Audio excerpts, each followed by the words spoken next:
Alright.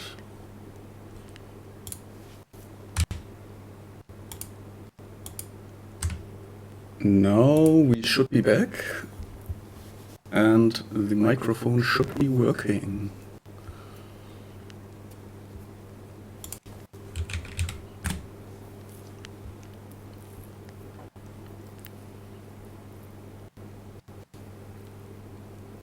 Everything seems to be working now. Okay. Even the stuff that shouldn't be working.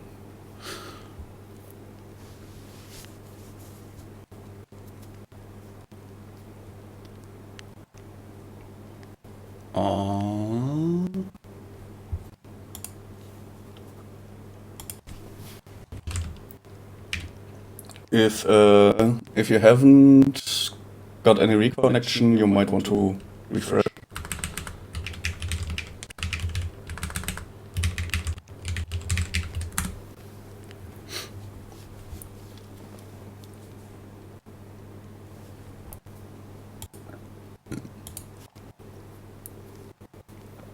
Should be fine now. There's also something called an audio input capture that I accidentally added, which I do not need. Okay, this looks like it's working properly. All right, perfect. So yeah, I guess the first 5 minutes of me talking was not broadcasted, but that's okay. Basically, first of all, hi TKD, how are you doing? Second of all, yeah, I was just kind of talking about my week. Had a little bit of the stress at work because I had Monday and Tuesday off to recover from a concert. I'm good, how are you? I'm glad that the weekend has started. So yeah, Monday and Tuesday I had a day off, and that I did need those days to recover from my concert. I say my concert if I was giving a concert. I was at an Ado concert. So yeah, I needed those to recover. And unfortunately, I had a deadline this Friday, which our customer very eagerly demanded to be kept. So I had 3 days to implement a full feature for one of our customers.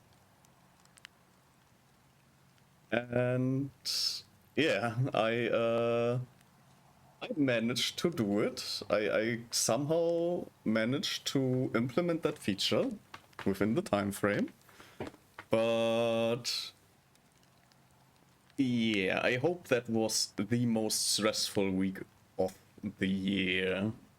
Because I know that I... Hi Jay, how are you doing? How's your week been?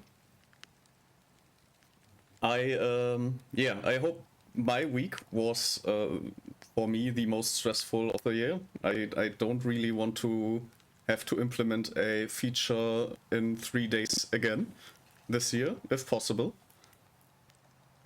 So I'm really glad that the weekend has started, and best part is the game I've chosen for today. I chose because I thought I would be able to get Slimerancher to work in VR. And we will see tomorrow if the updates from Vive allow me to play the game. If not, we will be swapping to a different VR game. I also hope that the updates did not mess up my Minecraft VR. So that would be basically the other option that I would want to go for.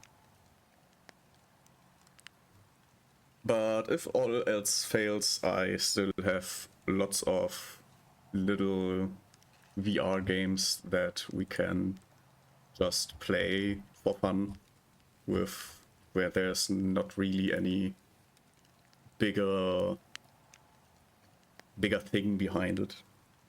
Like I don't know if I want to spontaneously play Beat Saber because I have not set up the way where the audio from the game will not be played in the VOD, basically. I have not done that yet.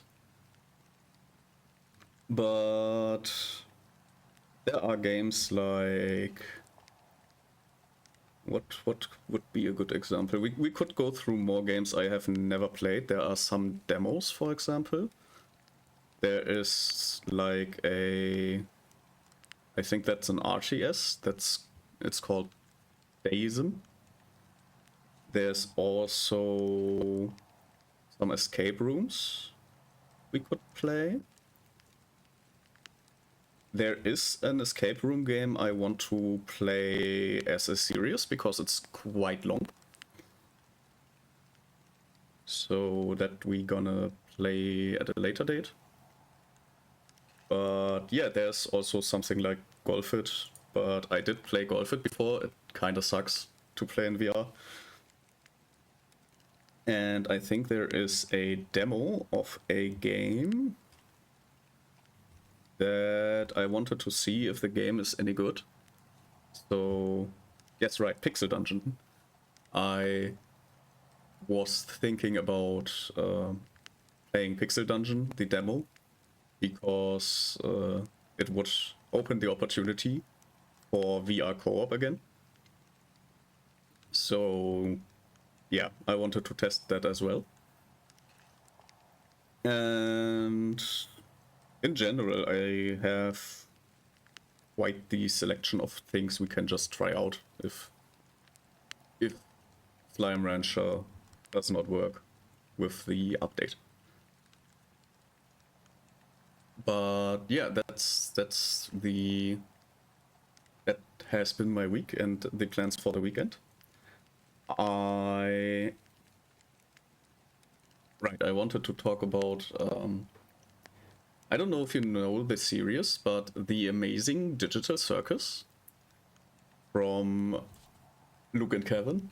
I forgot how their last names are, because I know these guys from I don't know them personally, but I know their channel and their content from like 10 years ago. I regularly watched them when I was in, I think it must have been high school or something. Like I was in high school and I just really liked the content they were making because it was basically turn your brain off and just watch. And I really like that that's still kind of the thing they do, even in The Amazing Digital Circus. And the newest episode was, I won't go into detail with the episode, but I really liked it. And I really like how they are building the story. I really like that they have come this far, that they have from these little Windows Movie Maker movie thingies they did back then to just full-blown studio series is mind-blowing to me.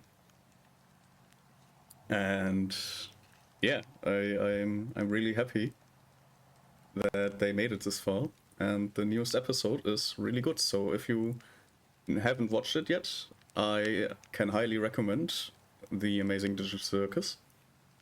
Or yeah, I just think it's a really cool thing, and millions of people watch it.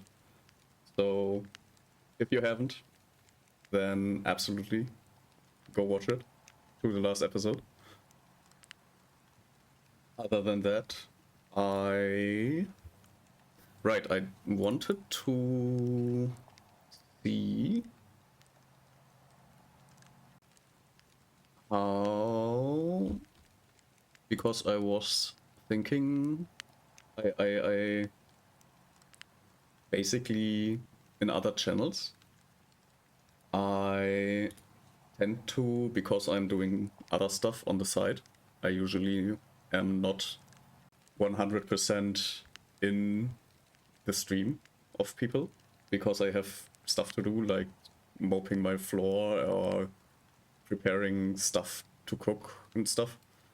So I will usually need to lurk, and also when I tune in the evening, in the late evening, and go to bed, I really like the lurk messages that people have. So I wanted to do one myself, but I kinda did not find out how to, in the stream elements thingy, how the commands refer to the user that has given the command, basically. So I have to look into that. Since I still have a little bit of time before I usually start. Do I not? Okay, I guess I don't. Maybe this one. Because I do basically look in how other people do stuff, and I can usually find some things where I didn't think that. Okay, apparently it's $user. I usually snoop around how things work and just look at how other people do stuff, and I kind of adopt some of the things that people do. For example, the format of how I created basically my schedule. I looked at Twitter and Blue Sky and just looked at how people structure their schedule in a design wise, and yeah, I implemented just the usual features people have in a way that was possible to me, because I am not an artist. if that wasn't obvious, I am not an artist, because I have everything I have made that is in any way a graphical thingy. Everything I have made is not drawn. It's made with so-called SVG files, which basically means this isn't a painting, this is math. You are looking at math right now. Because all the lines basically have a start and end point, and an angle in which the lines are drawn, basically. So this character on screen is pure math, like rendered math. And I did did a really bad sketch of my character in Krita, and tried to trace my own character that I horribly drew in Krita with how's it called? Inkscape. So I used Krita to horribly draw a basic idea of my character, and just laid over the math lines, basically. And it took me, like, overall, this character right on screen took me about 24 hours, I think. Overall. Like, it was a horribly slow process. I really don't want to go through it again, to be honest. I not proud, but this is fine for what I wanted to go for. Obviously, it's not like a real VTube model, especially because this is a PNG tube thingy. But yeah, I didn't want to resort to AI. I really don't like the content AI stuff that people do, and I this was the best alternative for a low financial start to my streaming. So yeah, if I hope this is bearable, because before I go invest like a really big sum of money into a model, I want to have at least the basics down in the way I want. So it will probably take some more time. I do have the plan in July, in late July. I'm going to buy a $17 model called Bean Boy, which I probably I will note this down, because that's actually a good idea, because I will link him later, because I will, first of all, I will have to credit the Bean Boy, but also I obviously want to link the Bean Boy, because it's a nice starting point. It's like $17, so if you want to start with VTubing and just get the hang of it, Bean Boy is really nice to start with. And by the way, I want to thank Sarah for the idea, for showing the model, basically, because yeah, the idea came, the model came from one of Saura's Dune streams, and when her PC just gave up from the heat, she just changed to the Bean Boy, and basically I wouldn't know about Bean Boy without the PC giving up. So yeah, I want to thank Saura for the Bean Boy, the idea. And I'm gonna get that model in late July, when basically after RyuCon, after everything has kind of settled down.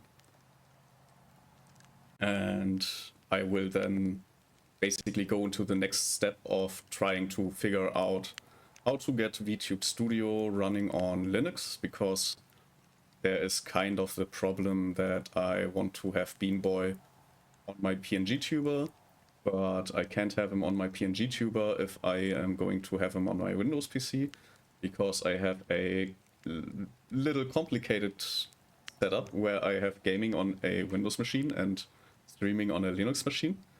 And basically I can put everything I have on Linux over whatever I have on Windows, but not the other way around. So I will have to figure out how to get VTube Studio running on a Linux machine. But once I figured that out, I can also probably, if I needed to, outsource VTube Studio to another machine that I can then also connect in a similar way as I connected my Windows machine. So if I needed to, I could probably run a 3-machine setup, which is obviously quite costly when it comes to energy, but I also have a contract, I think, an energy contract that is mostly green energy, if I remember correctly. So basically I'm just giving people money for green energy if I do that. So it's expensive, but it's not it's not the worst. It's not the best. It's not the worst. But yeah, that's a thing I can then do once I figured that out. And yeah, maybe in a few months down the road, I will invest into a more advanced, like there are the customizable models that you can get for like $300. If there is one that can kind of resemble what I'm going for, I will grab one of them. If there are like none that can do that, then I will just commission someone, I think. Which obviously price-wise will then be a lot more, but I will not have too many. I don't think there's too much of customization. Basically the only thing, I wouldn't even really need lags or something. I know that you can shave a little bit of money off if you just take the upper body and stuff. So yeah, since everything is just starting out, I might go for something like that. However, lore-wise, even if I go for something like no lags, lore-wise, I hope I can move this guy without destroying anything. Lore-wise, my feet are still the correct feet from the buddy I had before. If you are interested in the lore, just type !lore in the chat. There will be a Google document that you can read if you want. There's no high value production behind it. Everything is lo-fi here. So if you are interested in that, you can read that. Other than that, yeah, I will not be too picky when it comes to what I need for the model. There are probably not gonna be any bigger toggles anyways. So yeah, I would assume that if I get a artist and a rigger, that everything will be around... it's hard to say. I'd probably go for a budget of $600 or something. Like, depending on... I would have to inquire prices, obviously, because I don't want to lowball people. I want to give the artists the money they deserve, that they deserve. But I basically don't know current market prices. So my uneducated guess is that with $600 I can get a model that kind of resembles this in high quality. And yeah, the rigging doesn't need to be expensive. I know there are good riggers out there that you can get for like $250. So if it's like $350 for the model and $250 for the rigging, I think that could be possible. Although I don't know. As I said, it's an uneducated guess. It might be way more. I know that people, if you want to have like a really good model and a really good rig, it's like 1,000 minimum. But I will see. I will cross that bridge when I come to it. So yeah, that are the plans for now. I will now change to the game. Hello, welcome to Abzû. I hope the audio is not working, but I see the gaming PC perfect. This should be a good volume. Oh, I hope this. No, it should be a good volume. If it's, I will keep an eye out on the volume bars. But I have decided to change basically one of the audio outputs. And I now have the audio relay on only my headphones. I'm using the NDI audio that before that was basically a different channel for just the video, the NDI. I activated the audio source and I think that the sound should be synchronized with the video. I really hope, because I literally cannot test it, because if I let it, like if I make audio output for OBS, it has like 5 seconds delay, so there is not really any way for me to test if it's synchronized or not. So yeah, I just hope that it's going to be okay. I also am going to try to... How do I want to do this? I take this microphone, put it here, and I think... that's unfortunate. Well, I will try to do it like this. And hope there's nothing important I miss, because the microphone is now blocking a little bit of my view. So yeah, hope there's nothing important where the microphone is. Anyways, we are playing Abzû, which I understood as being kinda like a cozy underwater exploring game. So I am going to play this blind. I have this game for years now. I have never played it.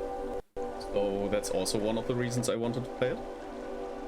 And we are going to play this. I really hope that I get the Slimerancher VR thingy to work, because I would really like if Abzû turns out to be a longer game, then I really want to try and play it in one go. But I also have the Slimerancher series I want to kind of keep playing. So I really hope Slimerancher VR will work out. But we will now play Abzû. And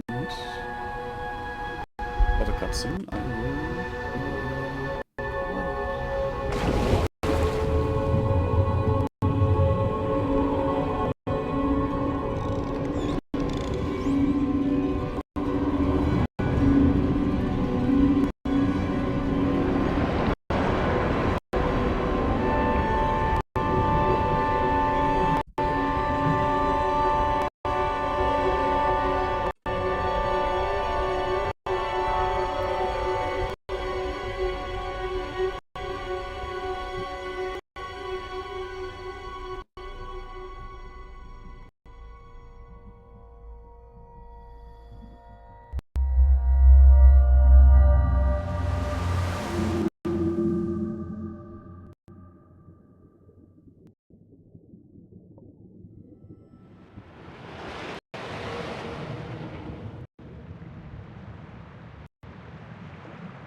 Alright, we are apparently this person, and we right click to dive.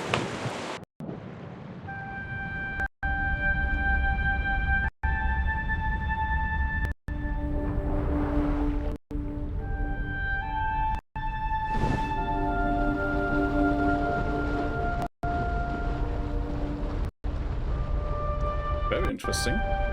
The camera movement is kinda slow, kinda smooth.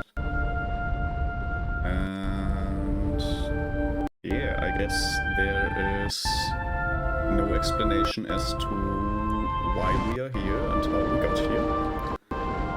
But we have apparently two kind of speeds at which we can move. And apparently this is the end of the map already. So yeah, obviously we need to go over there.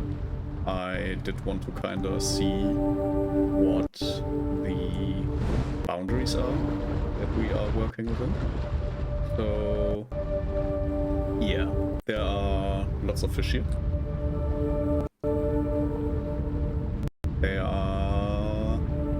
There is the funny little thing in English where if you have many of the same type of fish, it's much fish.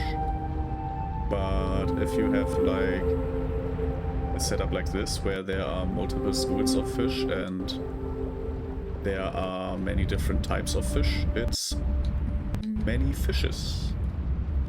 So if you didn't know that, now you do. So this is one of the situations where there are many fishes.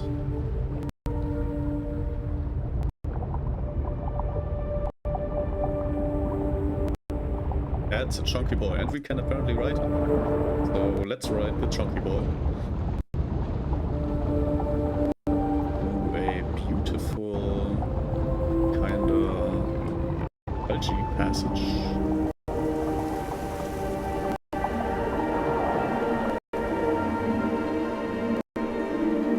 I wonder if we are going to use it more than once. I guess we can kind of dive up here to see a little bit. But there's not really anything.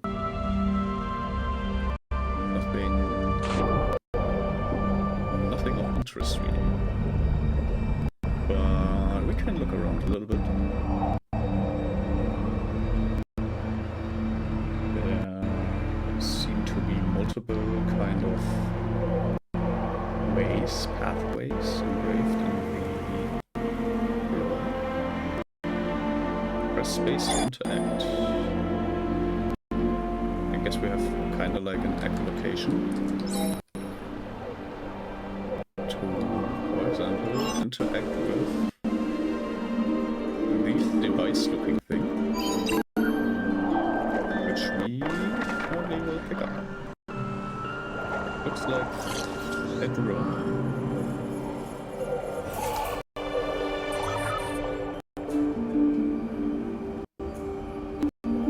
By the way, if the audio is too loud or something, just tell me. I really hope the overall audio is in a good balance. There are seahorses here. Apparently this little drone is following us. Seahorses, fun fact, are basically the ones carrying the babies. The males are carrying the babies. I think the way it worked is not quite that they get pregnant as the males, but they kind of carry the spawn.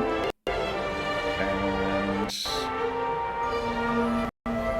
yeah, basically they carry the spawn, the fertilized spawn, and once the babies hatch, they just grown out basically. So kinda an interesting thing in nature for the males to carry the the babies, basically. In general, very fascinating creatures, seahorses. Also, seahorses in Japanese legends are lost dragon children. So, seahorses are, as per Japanese lore, dragons. So, just in case you didn't know. I guess we have another drone.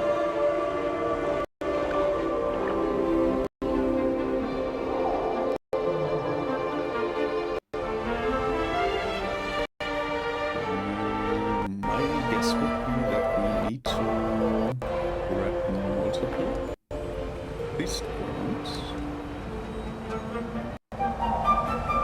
There's also some kind of statue here.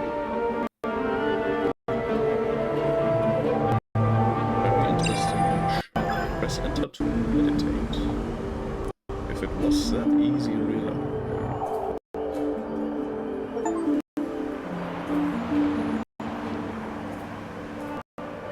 Apparently this is a predator, because I got the achievement to witness a predator in meditation. And apparently we can kinda just follow some fish. This is an anchovy, apparently.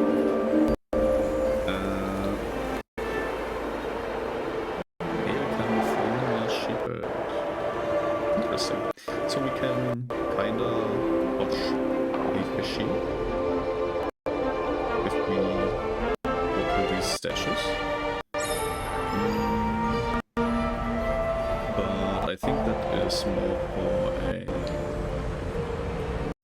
personal playthrough. We probably still need to find at least one more, which I think would be over here.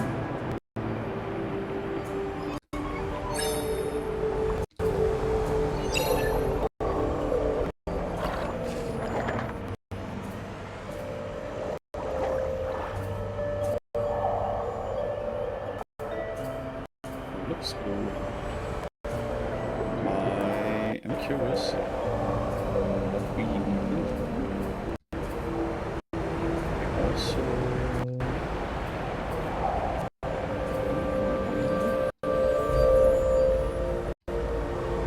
where we need to go next? I think we can interact with this sea turtle. I guess we just gave life to some sea turtles.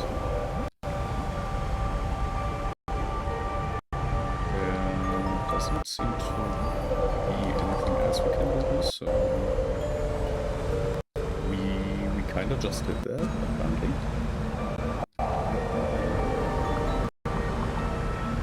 So we'll keep looking around. There seem to be more of the sea turtle nests.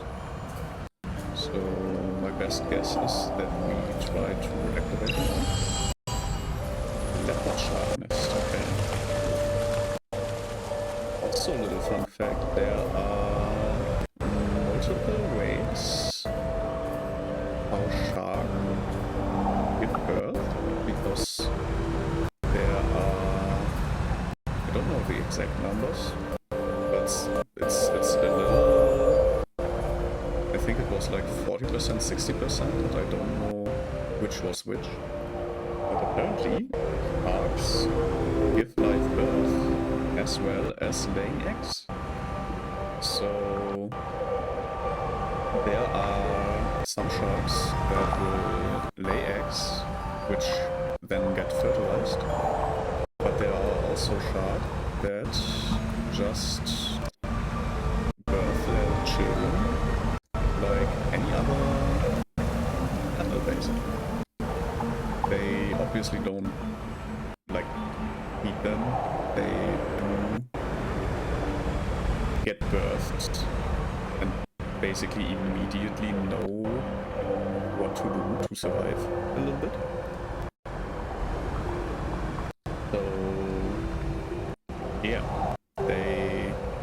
have multiple ways as to how they reproduce, which I find very interesting. Because sometimes you would think that, oh yeah, because, for example, you wouldn't expect like any bigger feline, like tigers, lions and stuff. I don't think, if my information is complete, I don't think there's any bigger feline species that lays eggs. You can try to prove me wrong on it.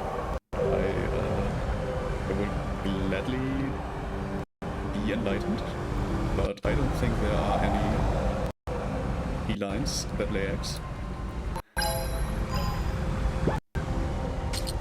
I think this is progress.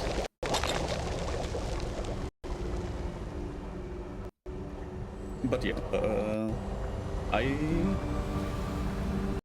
before I knew that fact, I wouldn't have thought that to be the case. And apparently we are meeting a shark. Now, sharks, obviously you want to avoid, but, and under no circumstances, please never try to approach a shark or something. But sharks, especially because of Jaws in media, are kinda badly represented, because they usually, if they aren't completely starving, or if they don't feel threatened, they will not attack humans.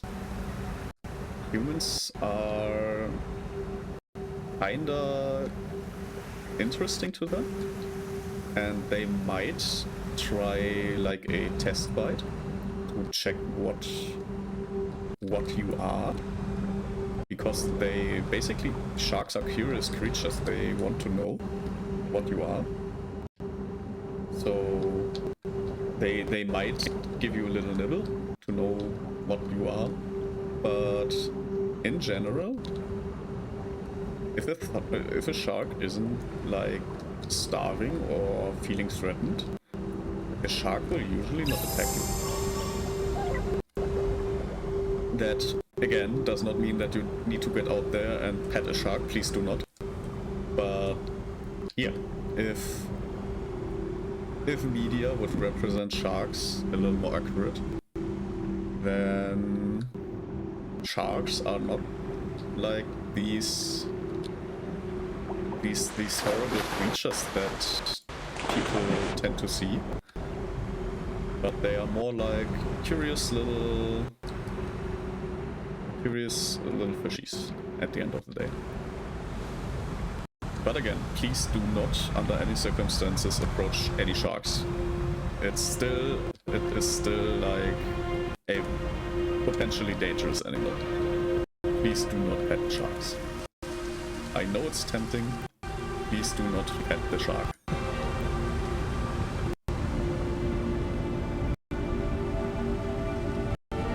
Alright, we are apparently approaching another nest. This looks very ominous.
I also wanted to say is some shark species are endangered, and there are very inhumane shark hunters, which obviously I do not approve of, and there are programs to stop specifically these poaching type shark hunters, so if you want to inform yourself on that, I would gladly point you to resources.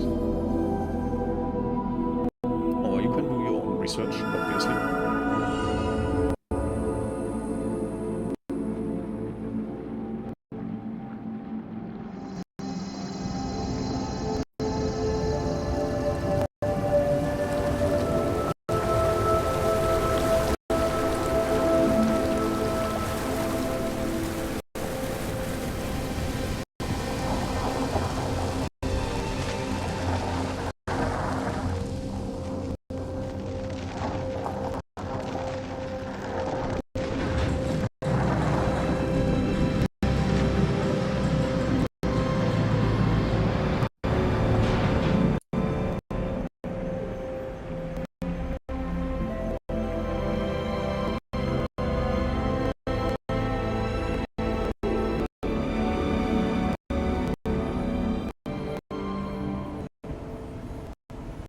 Whoops.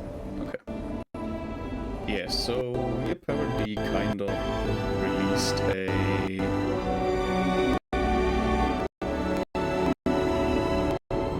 I don't know what they are called. Oh, a coral. I think this is a coral. So we kind of released a coral into this area, and the area lit up. We also kind of got some new friends, which we can ride. A manta ray, or as I like to call them, a sea pancake.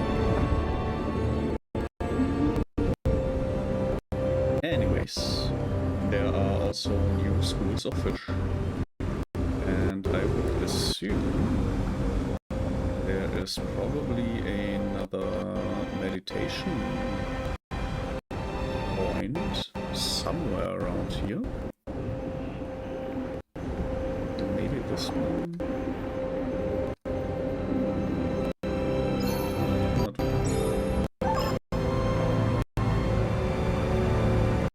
well, if you are looking for meditating in this area, you can try to find that point yourself, because apparently there's law here. So I guess there is a whole people of our character, which apparently have been here since ancient times. So I would assume. There are also jellyfish here, and more wall ornaments.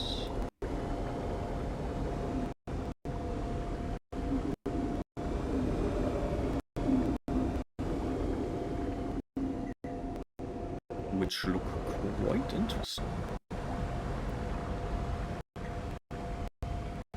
There's also a lot of darkness over here. Some stalagmites. And if you have trouble differentiating stalagmites and stalactites, stalagmites are the ones from the bottom, and they stalagmite poke you in the butt. So if you have trouble, I hope now you don't. Alright, that shark does not like our drones, apparently.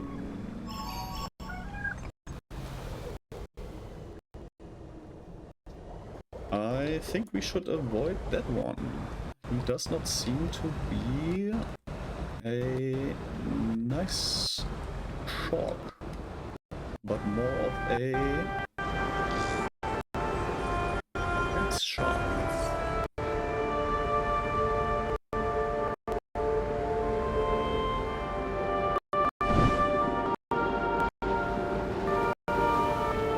Yeah, I don't think this open area has too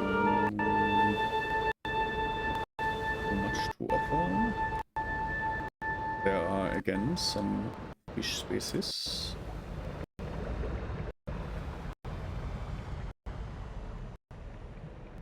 I wonder what kind of fish that one is. Because I actually think that's any kind of tuna or something. And I do know... well, I don't know many fish species. So...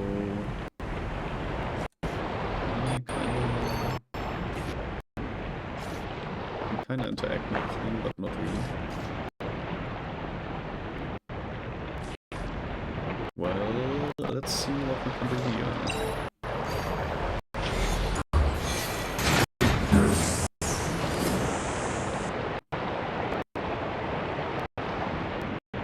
I guess this is an ancient passage.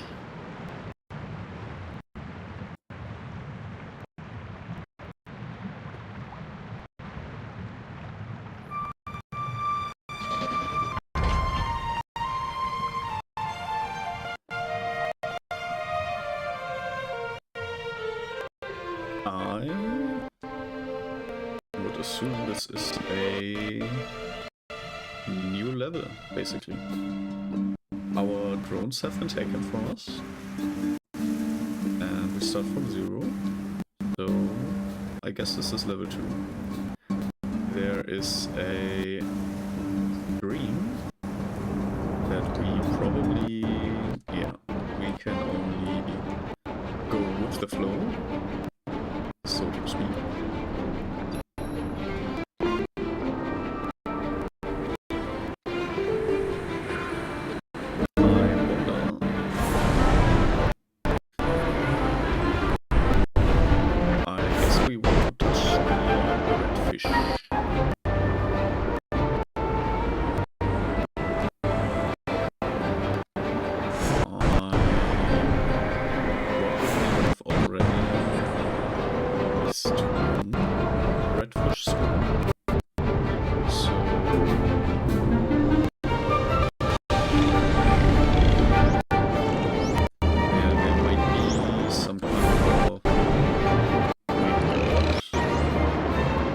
Get them all, but yeah, I think I've already missed some, so probably not getting 100%. If there is a reason, I also think that this is just for fun.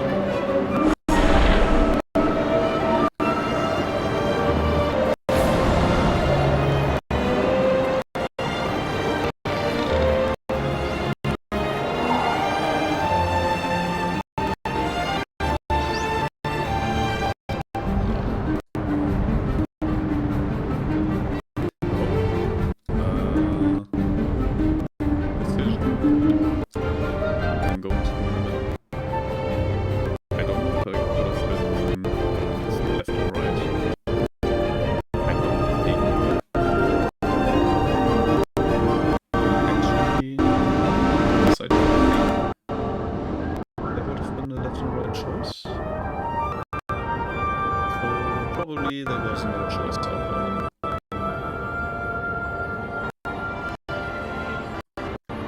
We have entered a red reef. Most of this is probably coral.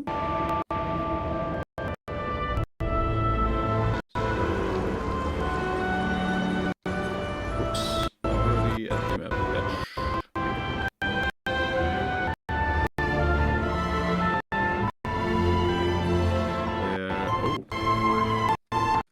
This is a new one.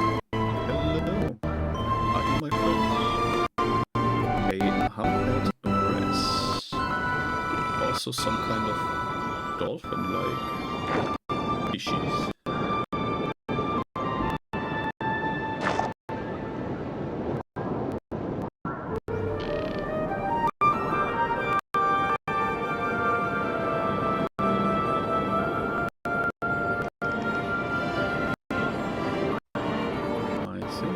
Over there is something that I'm interested in.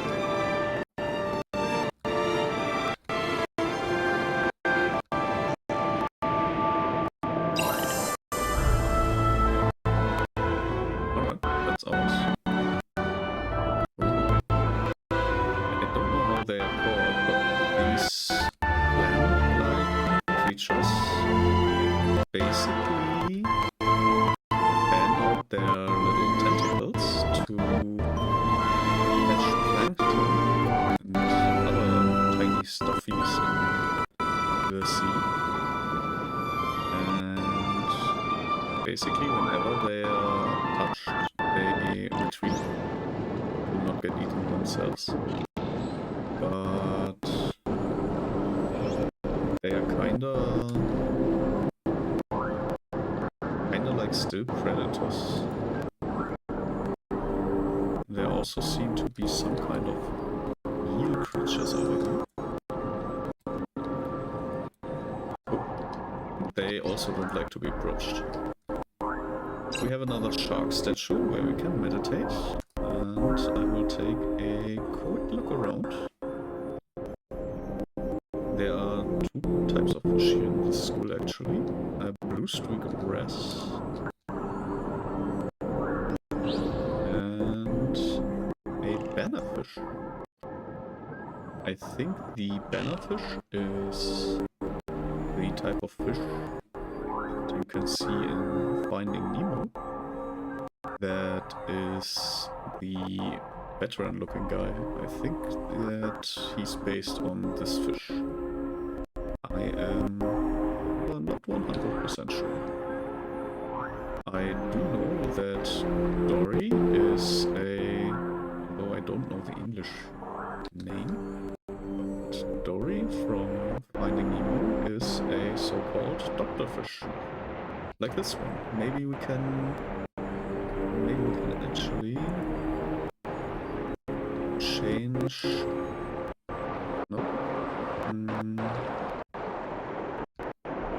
Reef triggerfish, okay. Please let me see Dory. I want to see Dory. Where's Dory? We lost Dory.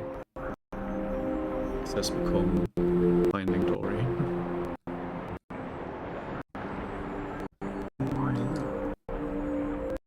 Okay, I think this is... no, still not the correct fish.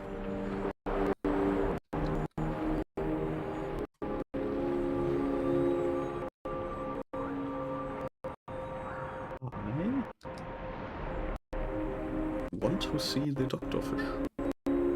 Not a courage rod. Not what I'm looking for. Can I... not really any way to particularly change the fishes.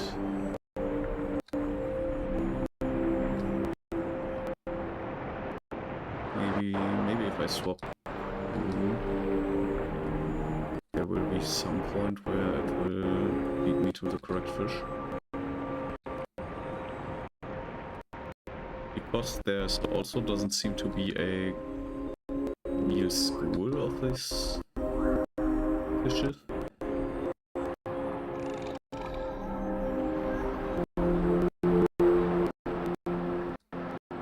Nope. They are really pushing the bannerfish and stuff.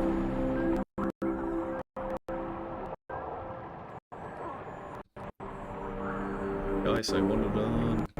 Please, just let me learn.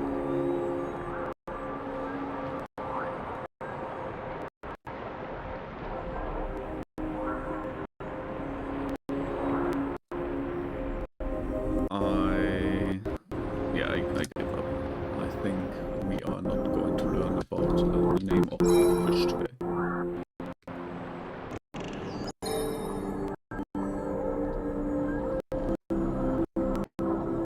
Unfortunately, the game had other ideas of what I will see and learn today, so yeah, we will continue with trying to find out what we need to do.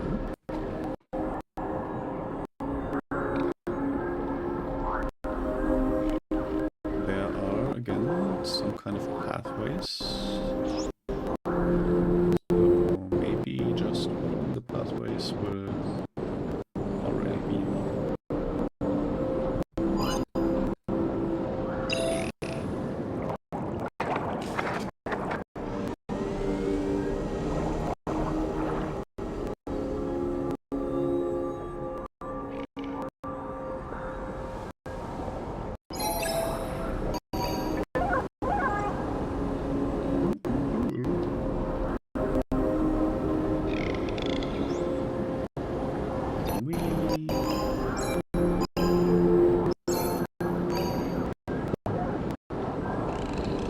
I guess we need to get 3 of those again.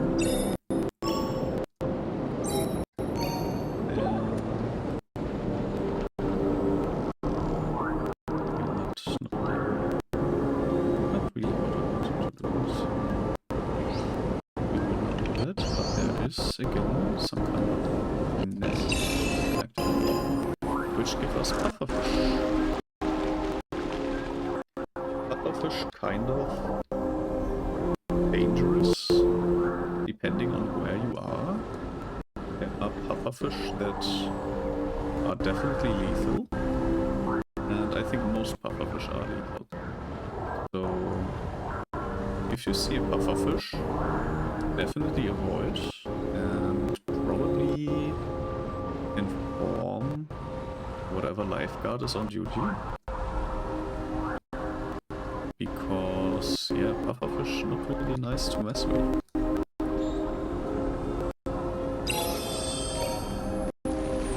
Great shark. Interesting. Not really anything I can tell about reef sharks. It's nice that we got to see some.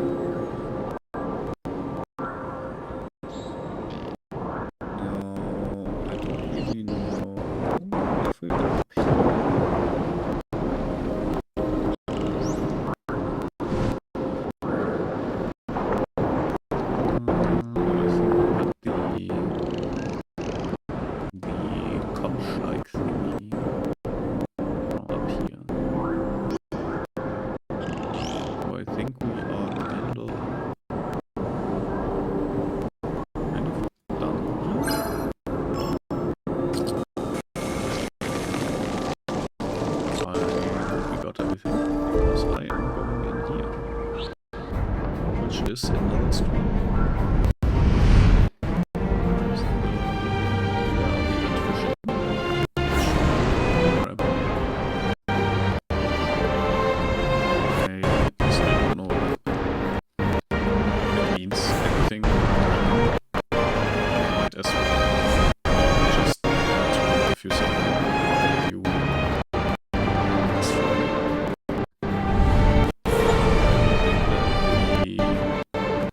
Generally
But these ones seem to be fine. We are again at one of the more quiet parts.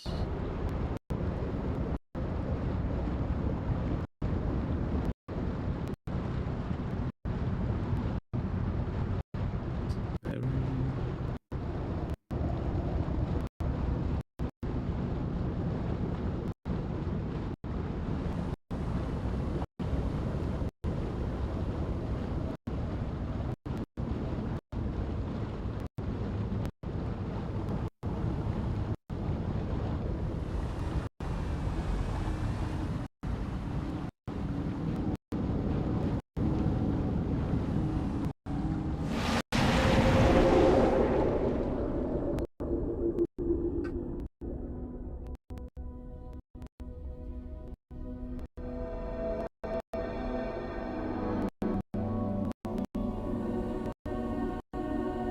So, we are at this hub again. And it looks like that the shells we have picked up and the elements that we release kind of spawn here, I guess. I am still not so sure what basically everything in this game is about.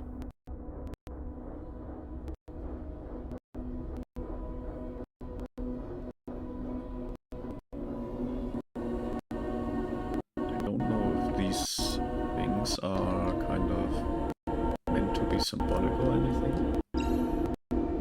I guess... yeah, I don't really have a guess. We apparently... they are some kind of or soul or something. Or spiritual energy. With these ancient structures. And they seem to turn right.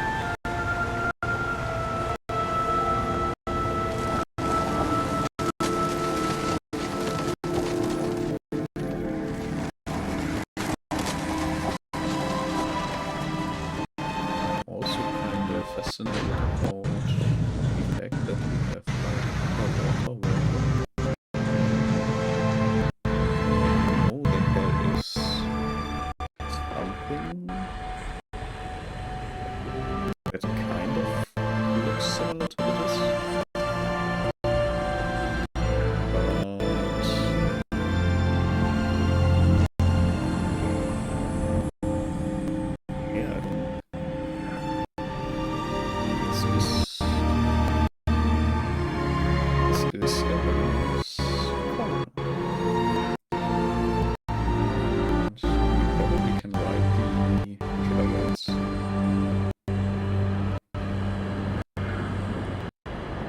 But yeah,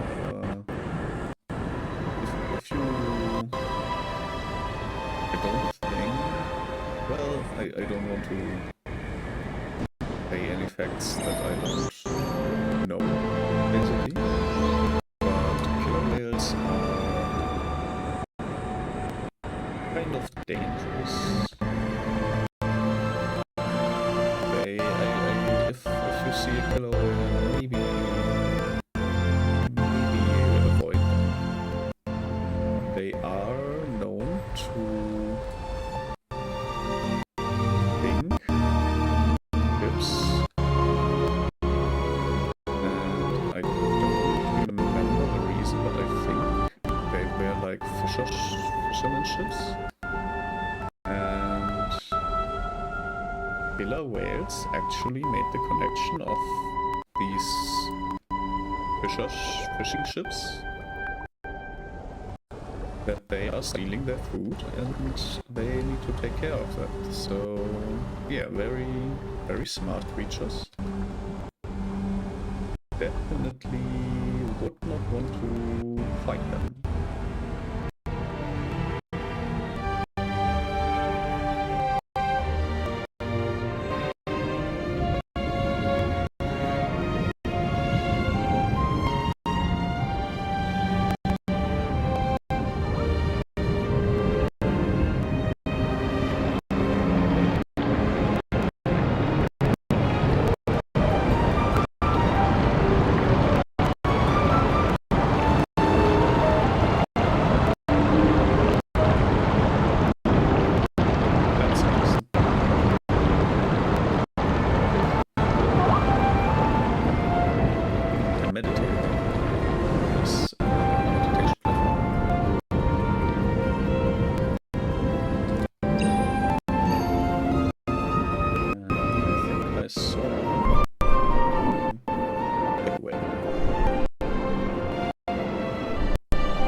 also have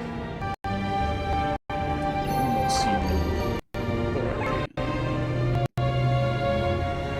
Little fun fact on the side, whales have a pulse of 20 heartbeats per minute. And basically, this is how we can. Basically, the heart of the whale has enough space that a car can be put into the heart. So if you need a reference on how big a whale is, that's the heart of the whale. And blue whales, I think, had a lifespan of 250 plus years, if I remember correctly. And they are the largest mammal on Earth. Although I think most people already knew these fun facts because they are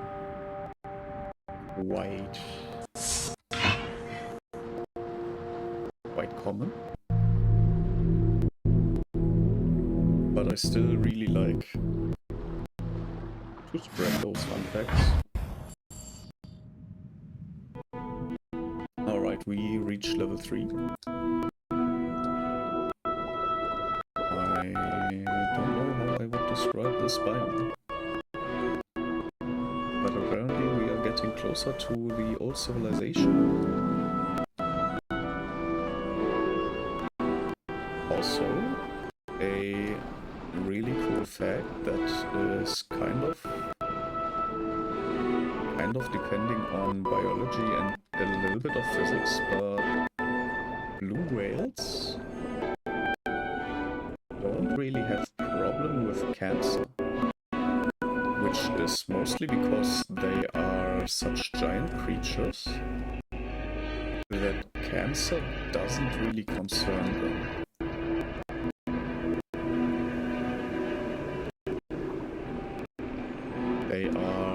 Since they are so ginormous,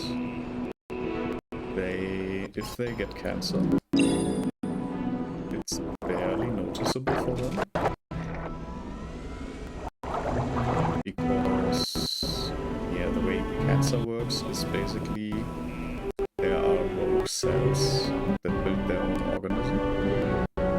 And since the blue whale is so big, doesn't care, which is very nice for the blue whale.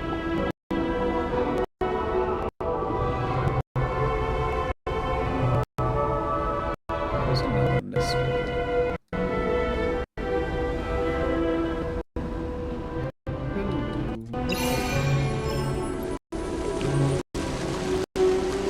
Hello, hammerhead. I see hammerhead sharks.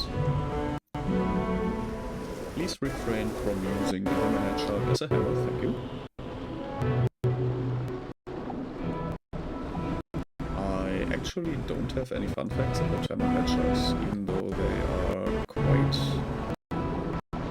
interesting from their anatomy. We also have some fish here, which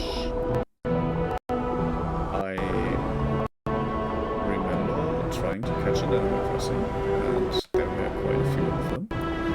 There's also a manatee. Oops, I wanted to hug the manatee.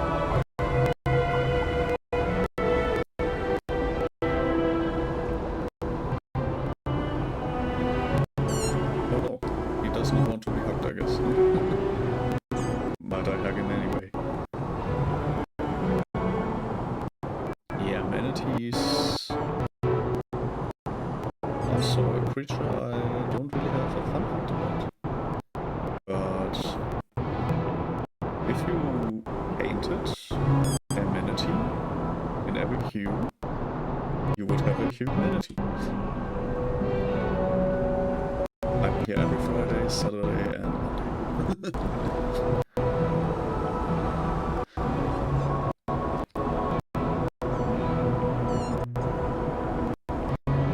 guess we want to go through that door. There's a nest up there. Which I hope isn't the nest I've already activated.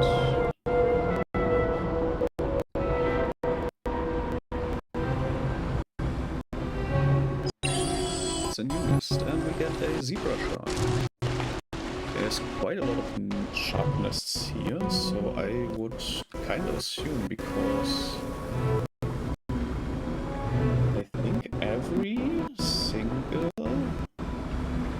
nest so far has been a species that actually lays eggs.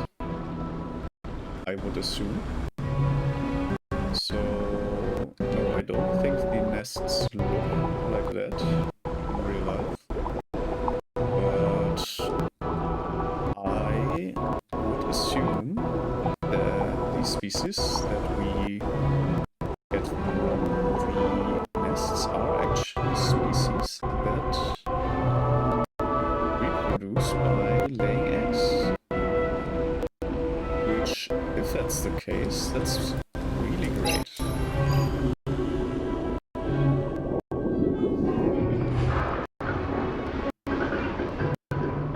So apparently these green things look like they look like a lot.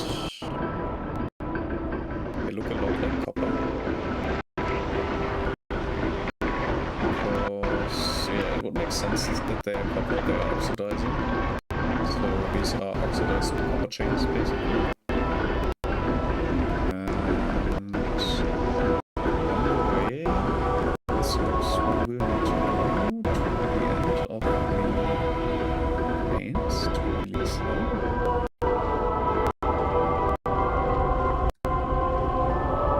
Which means I think there's from where we came from. And down here should be where we want to go. There also seems to be another balls.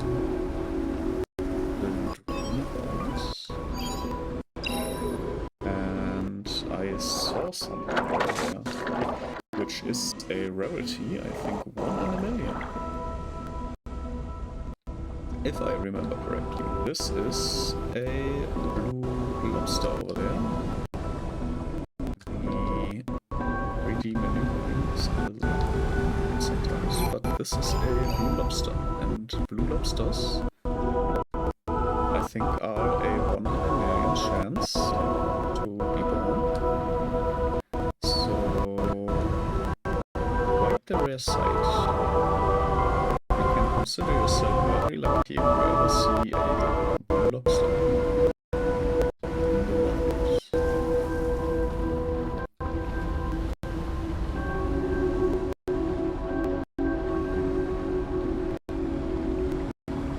I am, however, a little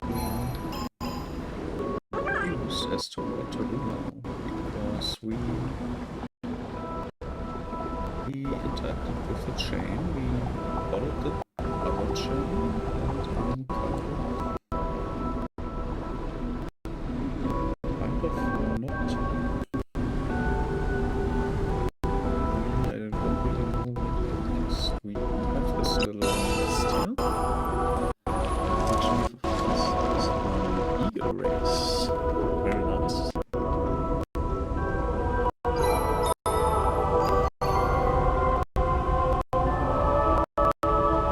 Also, the drones seem to imitate my spacebar input. I don't know if I should feel blocked or...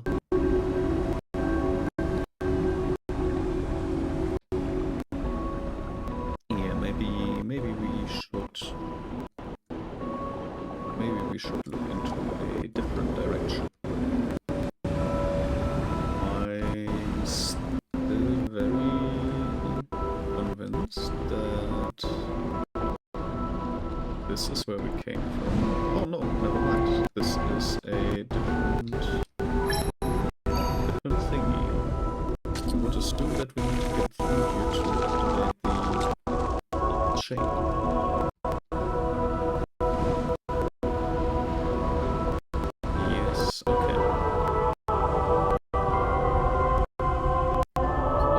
Fossil Cave gives us another chain to activate.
Is sometimes kind of weird. I guess we can... Is there anything we can do here? Not really.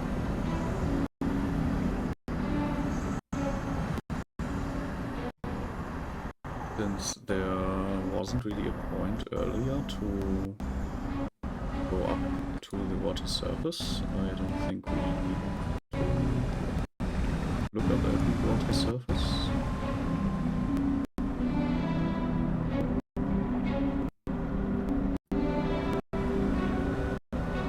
A little bit of a cave.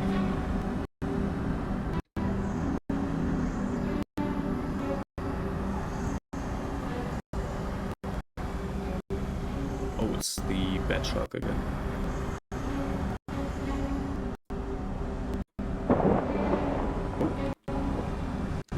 He doesn't like that we are. So he went in that direction, obviously we want to follow him, so we go the other direction. Which reveals nothing other than a collectible over there. Yes.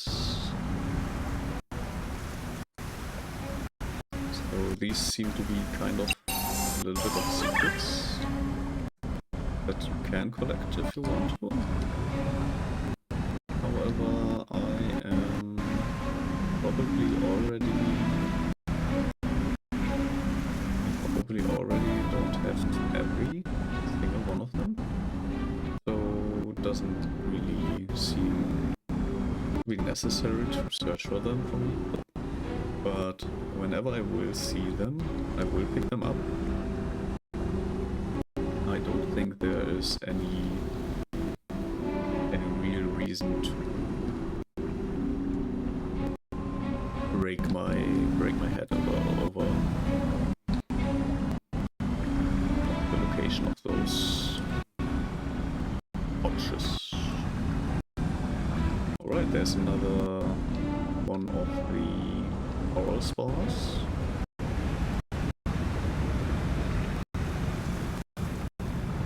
It's very quiet again. So I don't think we need to... I don't think we need to take long. Just do that again.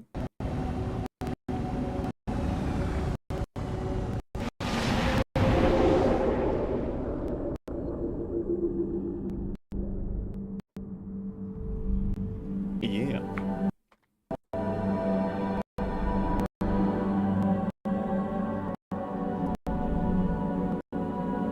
I'm really unsure.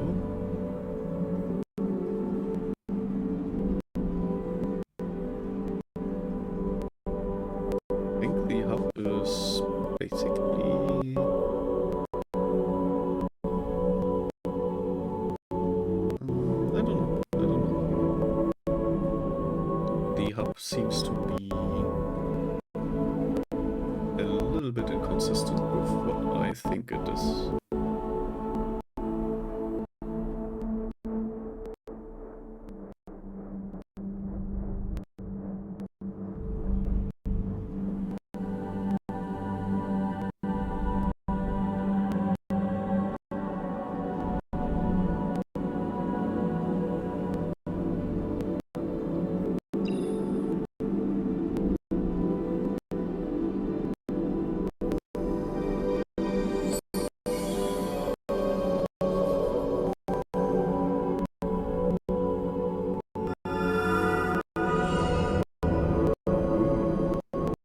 I think those are whale sharks.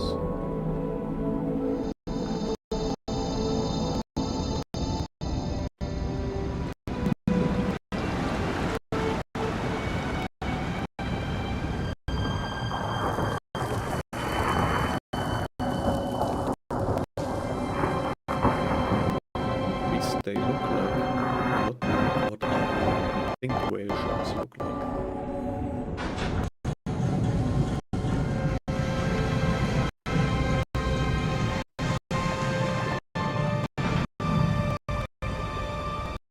Yeah, so another coral opened. And yeah, what I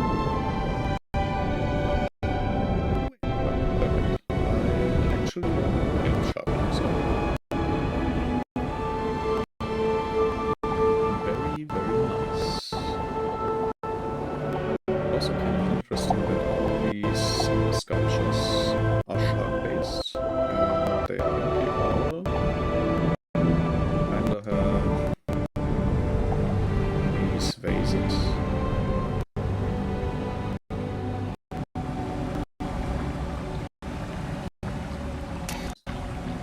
Also these, this is kind of a more intact temple.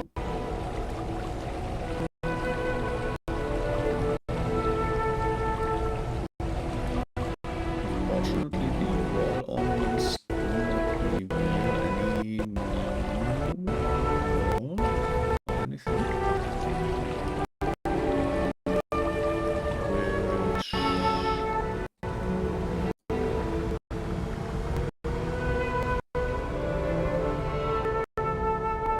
yeah, there's kind of a little bit like this looks like the sun in some kind of trench. These people, this is a little bit new. So they had some kind of underwater agriculture, as it seems.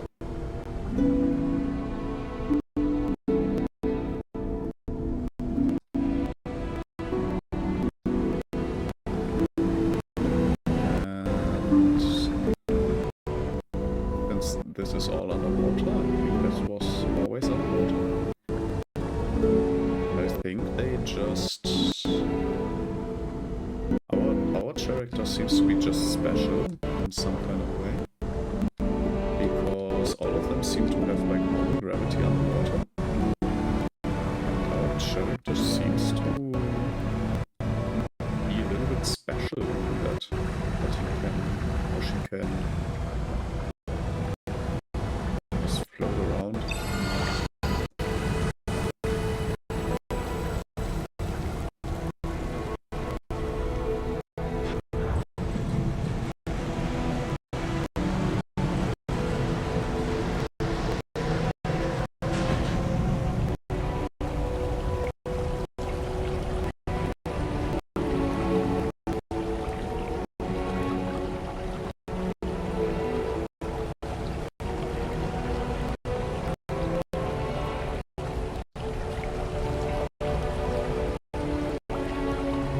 Guess it's this exit entrance.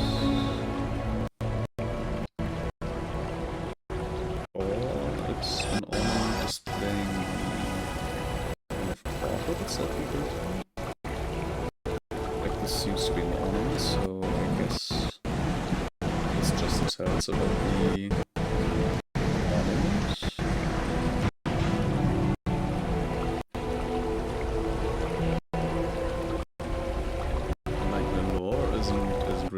is it? I don't know exactly what this means, I guess. Because these look like doors, but maybe the doors are designed in a way to resemble something completely different. Apparently this one tells us about the powers being destroyed.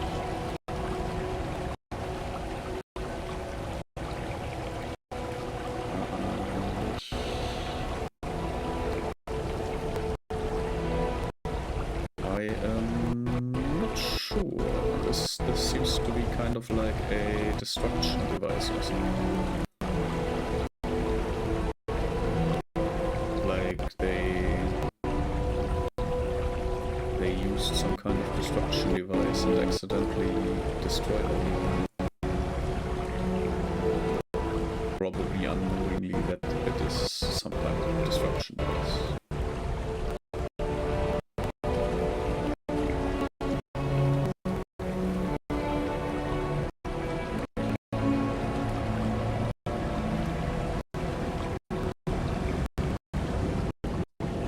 There seems to be an eel here.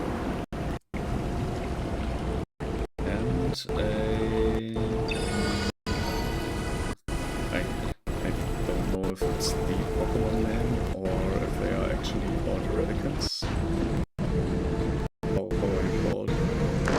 A koala cat. Okay. So... Ooh, I see. Now there is our shark friend. That kind of looks sad. I don't know. This is the temple with the spirit animals. This is the same ornament again. So I guess the big shark is kind of a protector, I would assume.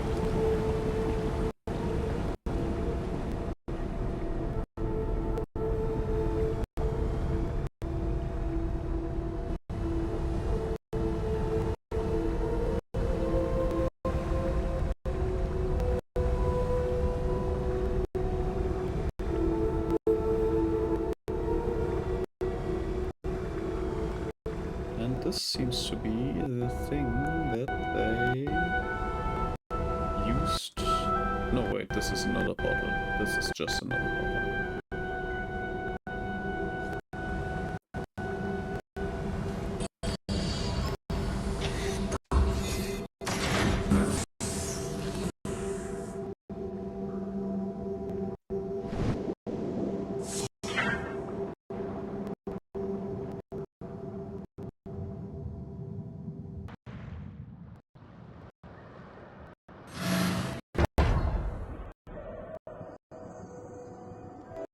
Bada boom.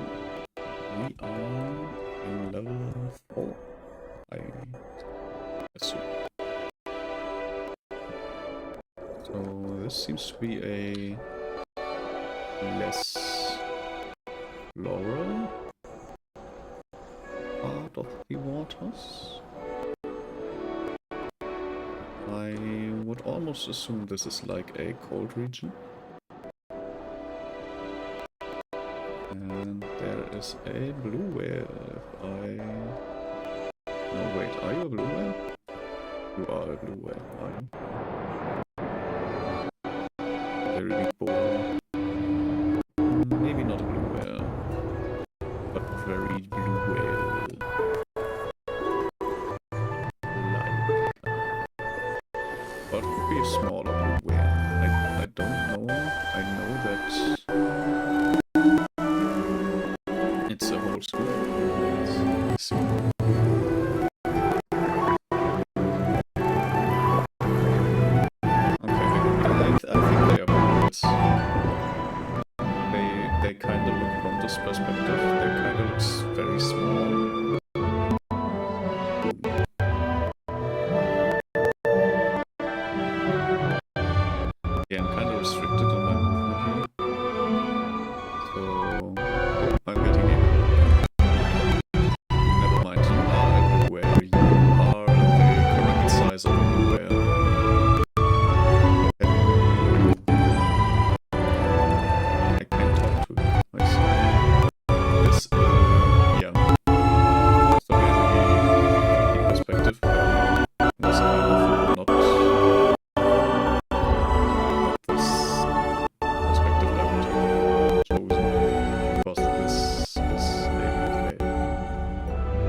water thingy, and here are the...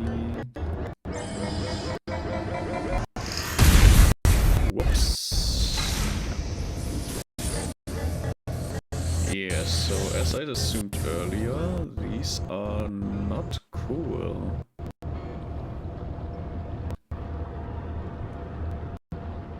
And we kinda need to get rid of them, although I don't know how. There are also underwater volcanoes here, so this seems to be a quite a lot deeper trench.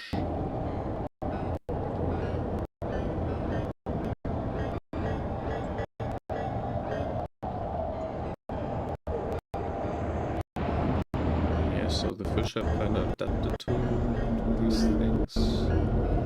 Ooh, there's a horseshoe crab. Horseshoe crabs, I can't remember what it was exactly, but they are used in medicine to heal a sickness that is otherwise unhealable. They have a specific type or a specific thing in their blood that is used to treat certain illnesses, and we basically, thanks to horseshoe crabs, we were able to cure a disease that is otherwise very, very torturing. So there's another nest. Right? Tomopteris, okay. Looks interesting. That thing is being an ass.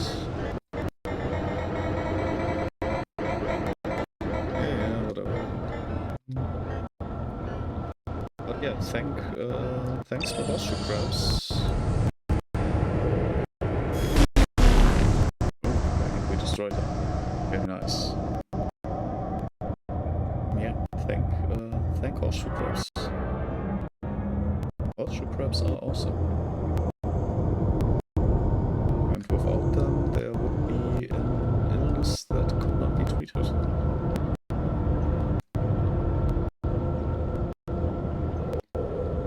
So, yeah, we apparently are in the process of destroying these bad triangles. The evil 3D Doritos.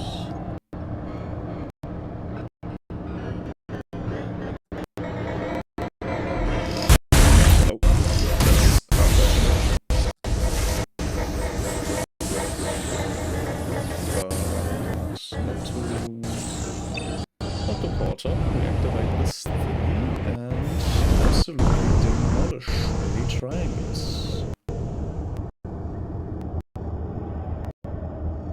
We completely annihilated these 3 evil Doritos.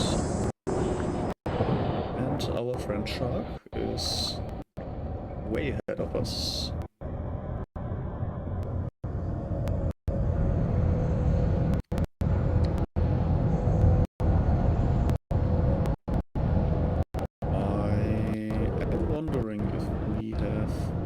Missed a lot of things.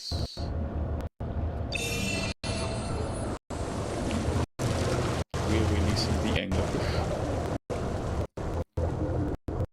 By the way, shoutouts to Kitania, which is, as I understood, going to graduate. So she is an anglerfish and she is going to graduate.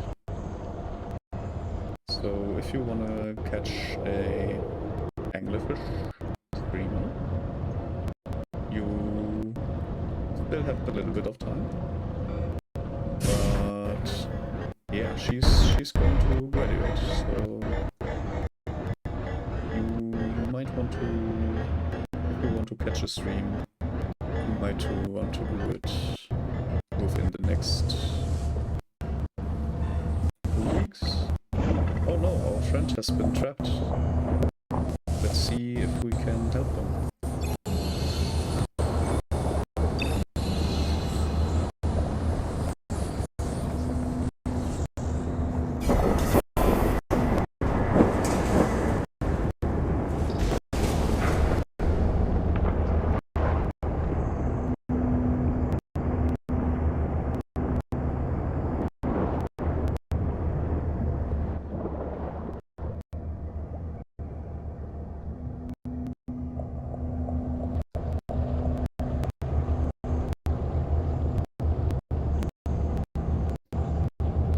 I do like that this game has a story without ever having any written word. I really appreciate these kinds of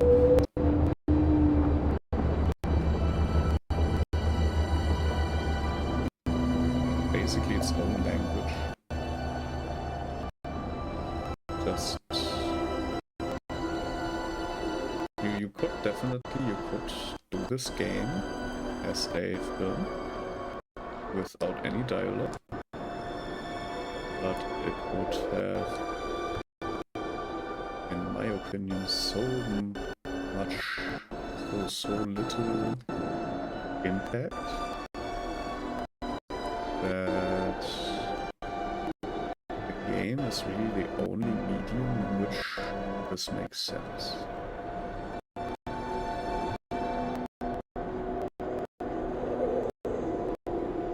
I see there are squid down here.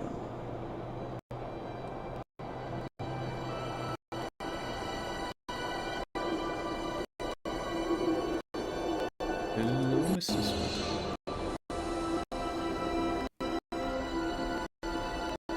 Or are you a calamari, or how you call it?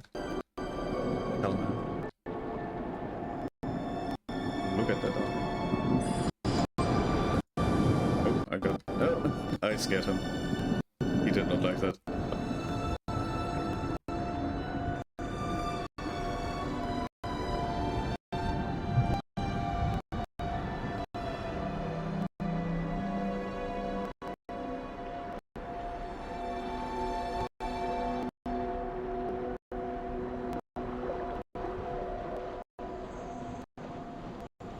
There's another one of the coral spawns, which we will be activating now.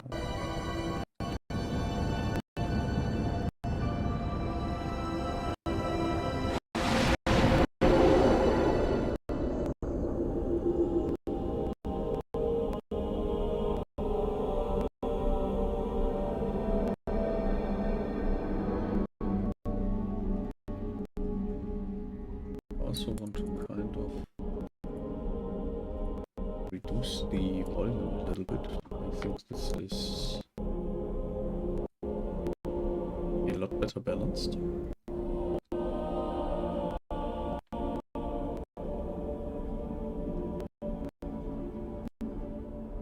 But yeah, we have over here the whale sharks. Over there the killer whales and the manta rays. So I still don't know if the shell, like I think that those are called ammonites, and I still kind of am confused as to how the ammonites work.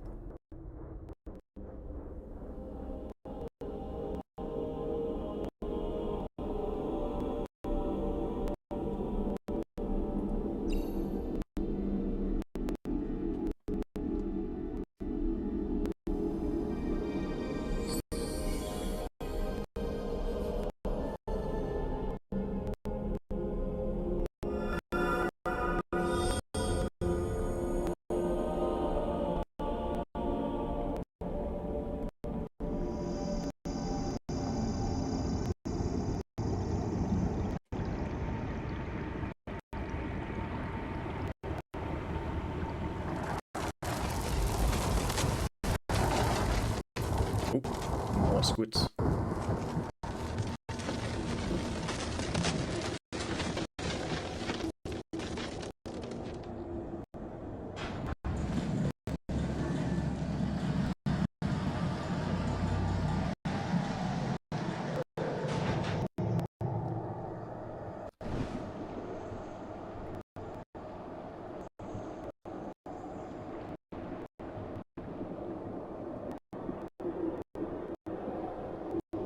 We can actually ride these ones. Giant squid.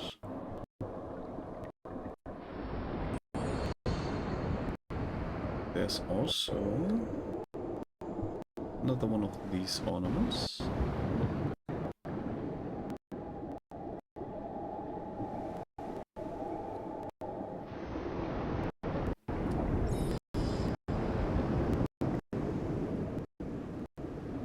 And we get another entrance. Let's see what we can find here.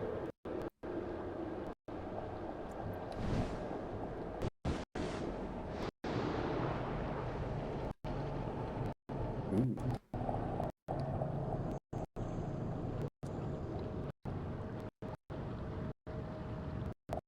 Oh. I see.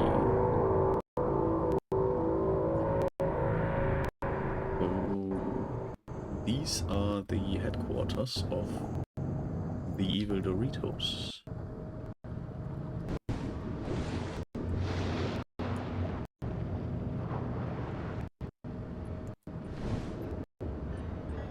Oh, that one really wants me.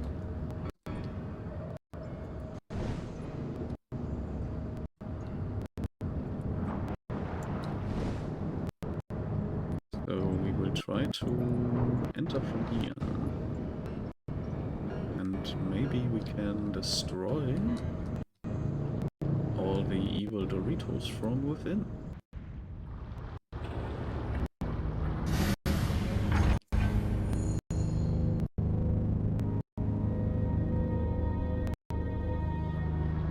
This is a little bit more sinister.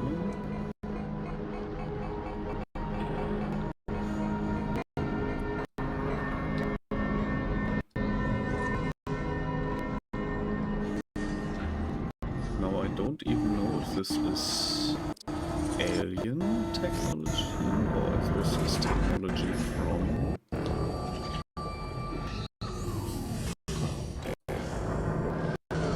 okay, now I kind of understand why the shark didn't like the drones. But I also don't understand why the drones are okay with us and the triangles aren't.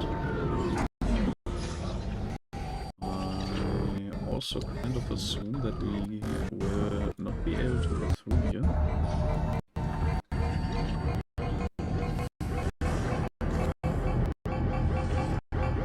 Okay, we do get through here, okay. So obviously we don't want to get shocked, so we try to avoid that as much as possible. So here's the evil Dorito factory.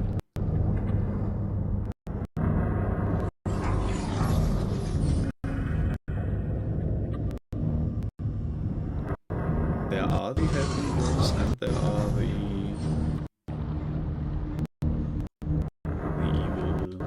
evil Doritos.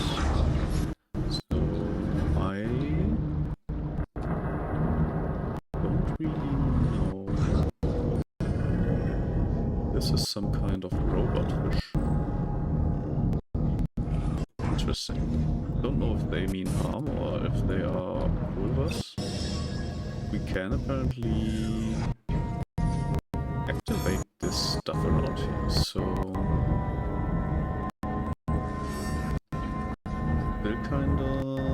still kinda don't know why. Okay, so they have some kind of stores inside, and we are apparently a robot with the same kind of stores inside.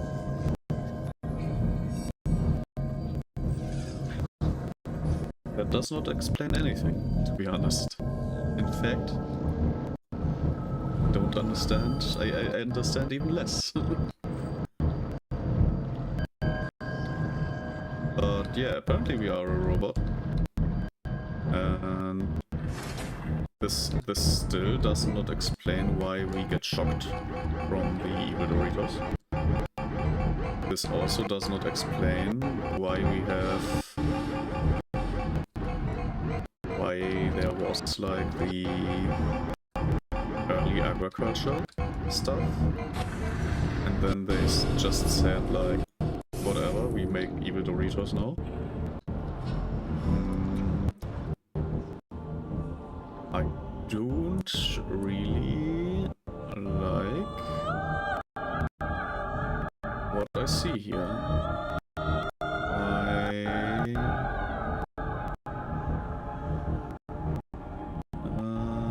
could try to get through this from the sides, I guess. Could take a long road outside. I hope the game lets us.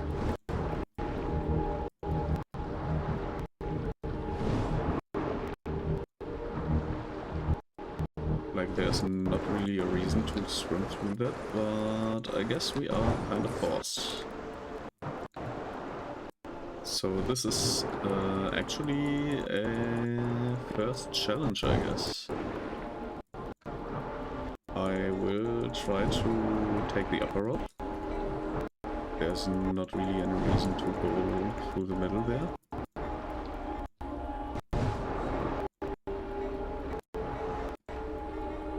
With all this debris around.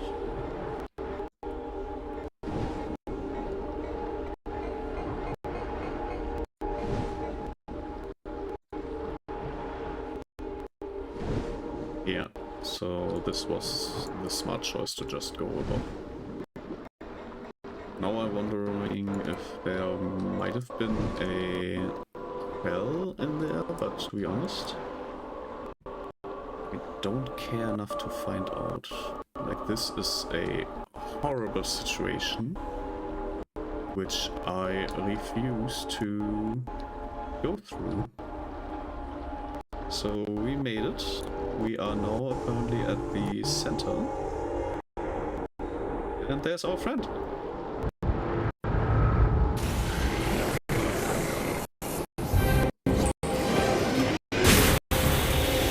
Oh no.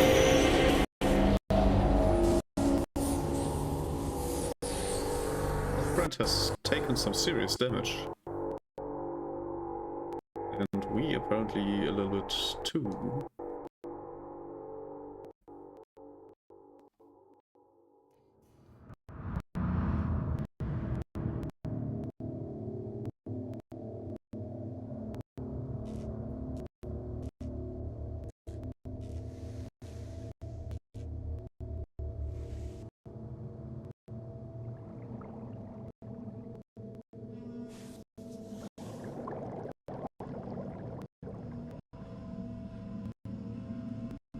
So we have apparently been stripped off a little bit of our exterior, which now makes us very obviously a robot. So yeah, we seem to have survived the attack of the giant evil Dorito, which apparently was some kind of AI, so that's a giant evil Dorito AI that tried to kill us, or more or less tried to protect itself. But it got our friend, our shark friend, and yeah, I hope... Oh, he's fine. Oh, not fine, but he survived, apparently.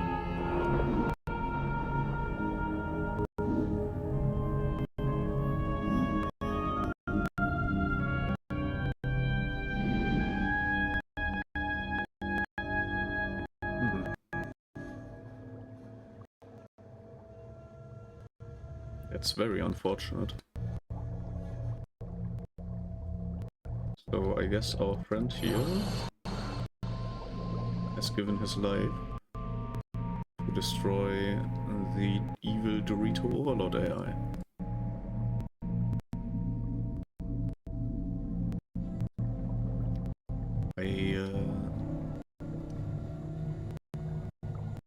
kinda...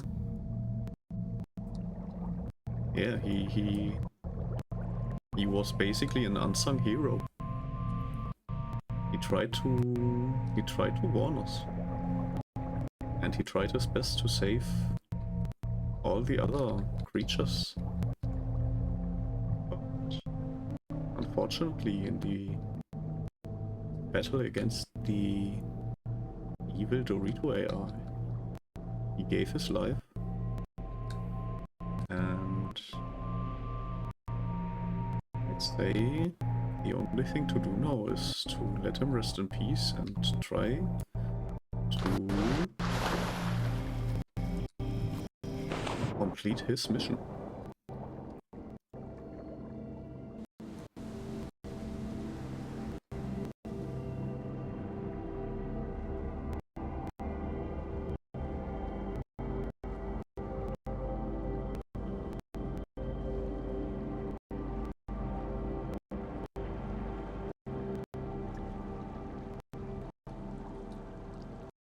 So this seems to be another part of the temple structures. I am unsure where we need to go. There are these little holes. We might also be able to go on land now. Yes, okay.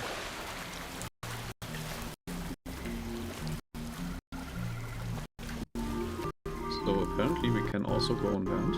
This is... and that seems to be the default.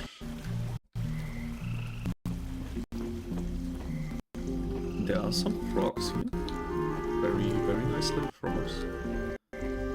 Also... yeah, I think this is a... so I know this is some kind of lizard. I don't really know what kind of lizard though. But it's definitely not a lurk, but shoutouts to every lurker. The ones that I know and the ones that I don't know. Because I know that sometimes people lurk and apparently they are not counted as viewers. And there are probably multiple reasons Twitch says that these lurkers are not viewers. So I do hope that this kind of gets fixed or something. But I know that there are people that are currently watching that are not counted as viewers. And I would want to thank you still for being here. I really appreciate you just being here, even Twitch doesn't actually count you to the viewer count. I still do appreciate you and want to thank you for tuning into my stream and just having me in the background, or yeah, whatever you are doing besides watching. I hope you're having a great time. And thank you again for watching. This isn't the end of the stream, by the way. This is just me thanking you. And yeah, I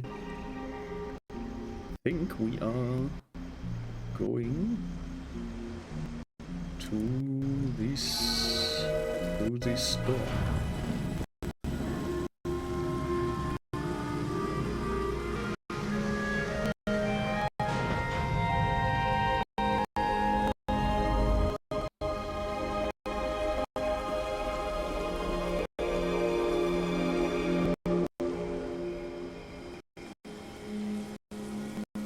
I guess we jump now.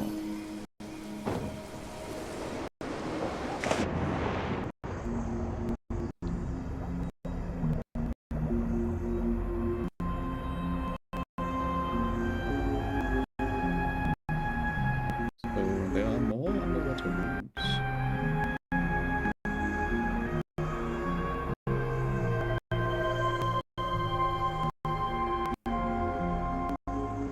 I am kind I'm curious. I think this is another one of the exploration type levels. Not just a passage through, especially because there are nests around.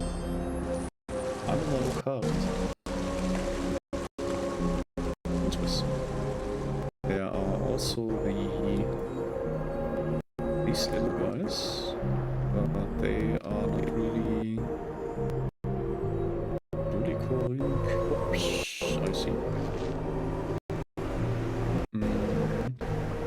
Yeah, we don't really get a name for them. Except if I can find any of the meditation statues. Yeah, let's try and see if we can get a name for them.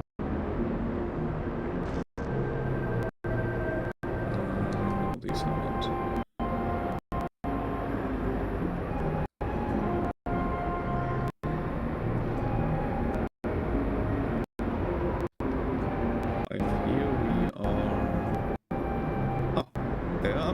Perfect. As I remembered correctly. Right.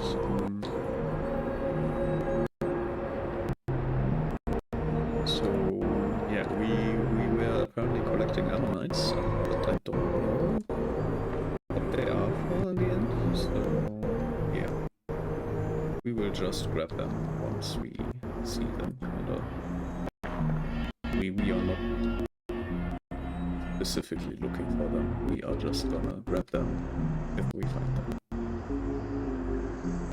So yeah, there is again some kind of chain.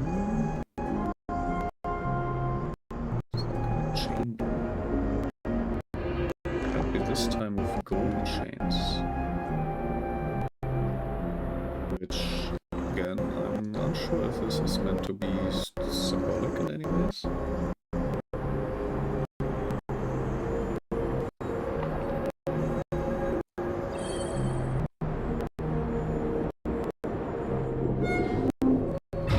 But these are definitely no chains that can oxidize.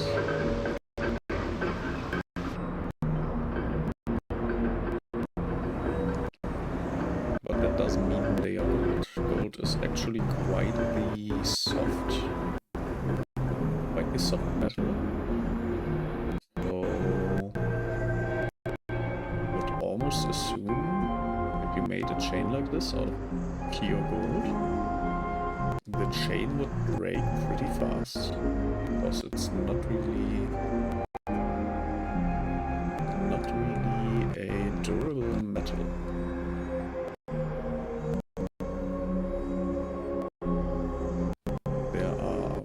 Definitely other properties of gold that are very nice. For example, gold is very... what would you say? Gold is very conductive. So yeah, lots of computer chips that's kind of have gold in them.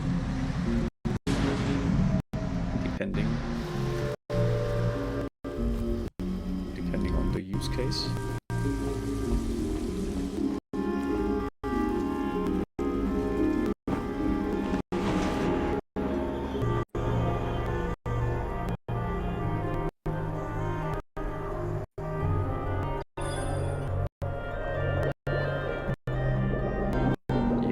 Yeah, chains made from gold are very effective, I would assume. Since the metal is very soft.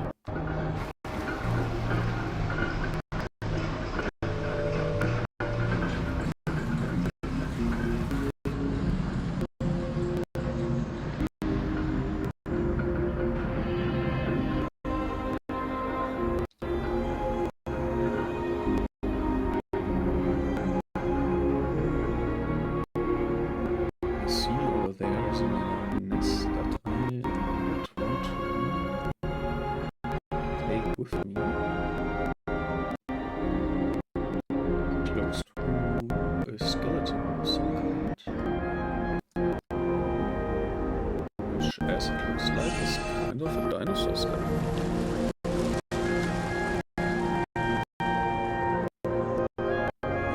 So, I don't know what kind of skeleton this is meant to be. But definitely this area is very prehistoric. Like there's a lot of prehistoric fishes. And some sharks. And to be honest, sharks have been around for as long as dinosaurs have. Sharks and dinosaurs are very old.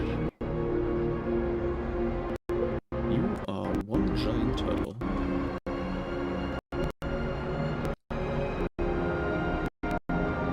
What kind of archaeolon? I see. Archaeolon. There is a little bit more lore on these ones. Not specifically anything we didn't know already. And there are these waterways again.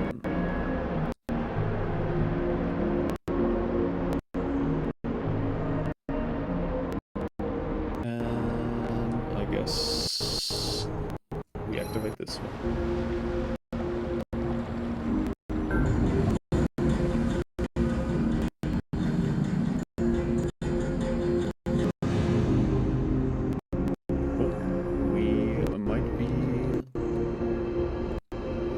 Be going through a streaming.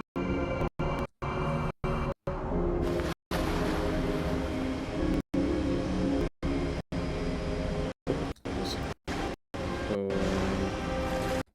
there seem to be some kind of lotus flowers floating on this little body of water.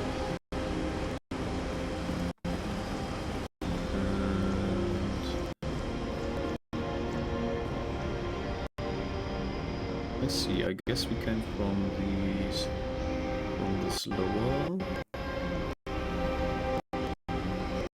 the lower pool, and we are now at the upper pool. With another dinosaur swimming around here.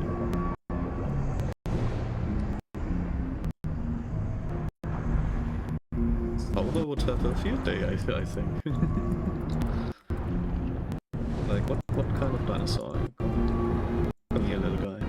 What kind of... Nope. I don't want to swim. I want to swim with the dinosaur.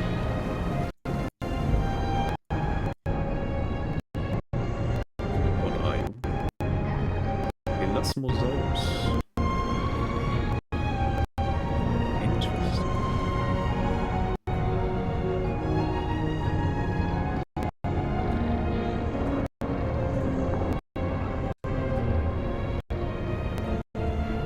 There's another boat we can activate.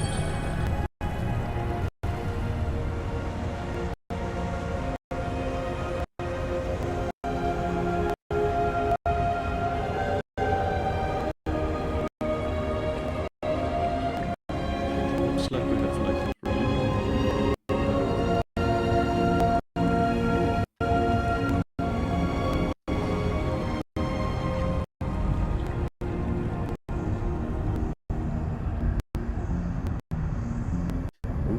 I think those are trilobites, and I don't know what these conches are. But these guys, I think those are called trilobites.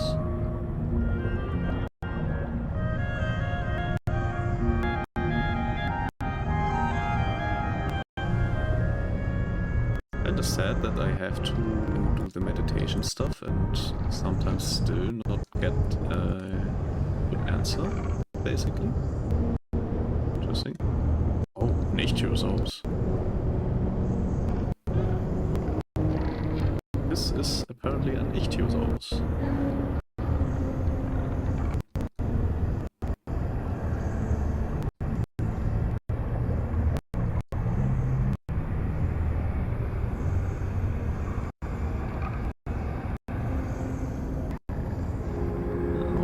elements of the dinosaurs that are here.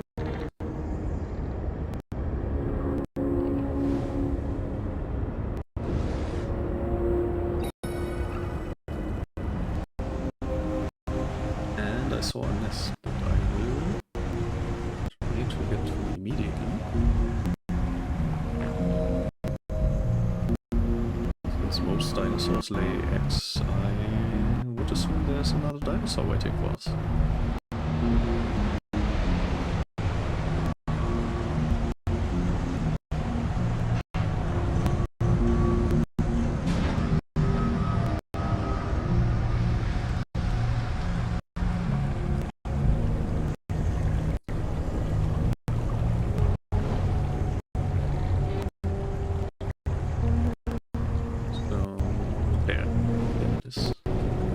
Let's see, what are we releasing? Abzû Slimerancher. Some big boys.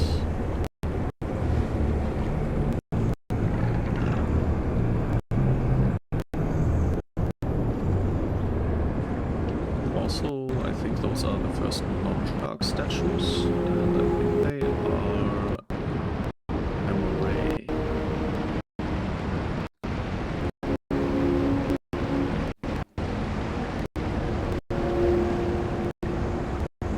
But they still have the vases, so yeah, no idea what exactly these are supposed to represent, but they are not exclusively sharks apparently.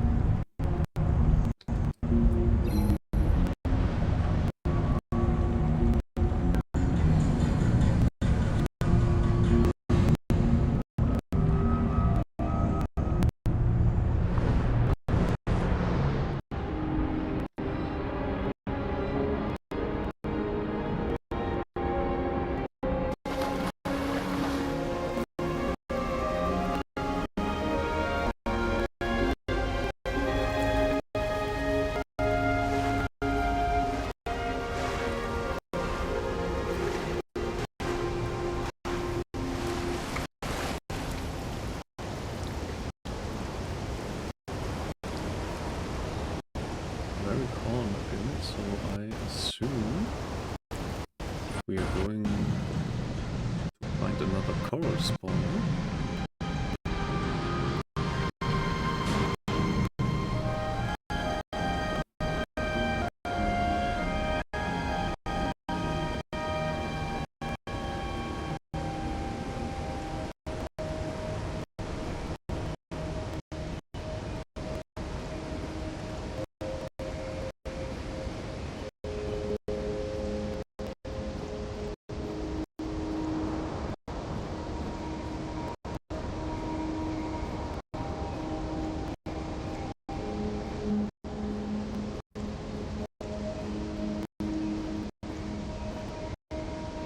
We need to jump down there. I want to kind of... There's nothing we can do. So we will be jumping on there. Into the pool. And it's another stream sequence.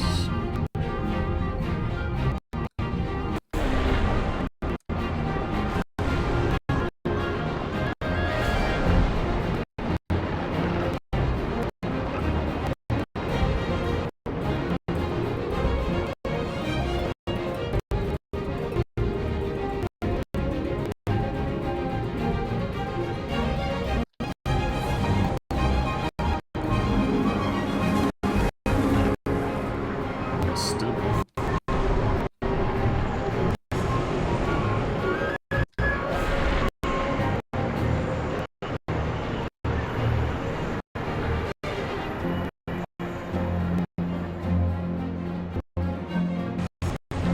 I did not see those.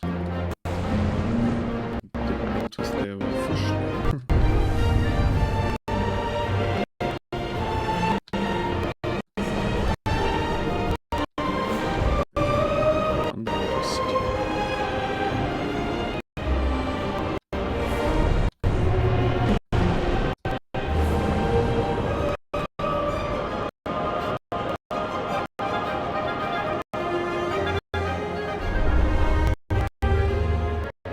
apparently some kind of temple.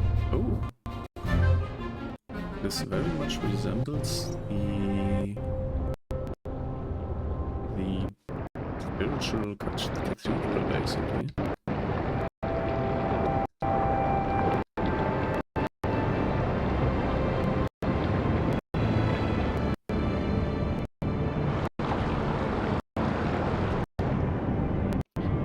Very much not sure what is needed to do other than maybe trade.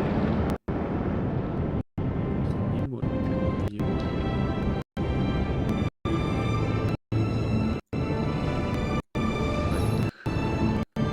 Yeah, I think we need to use the chains again.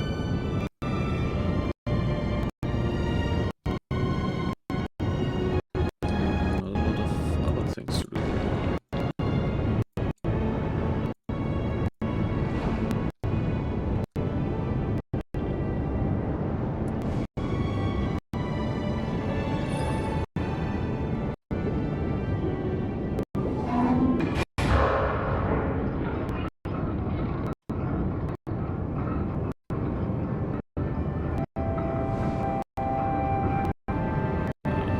Let's go on the other side and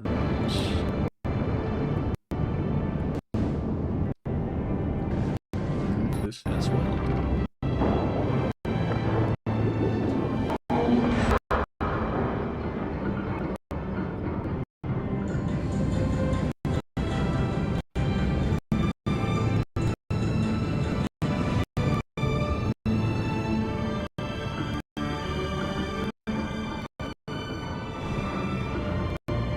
I guess this is the last coral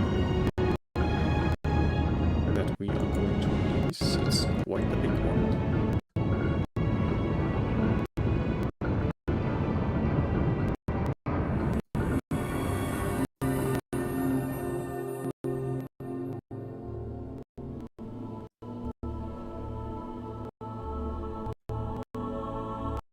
Yeah, so all the other corals probably now going to release. Maybe they're releasing the ammonites that we collected.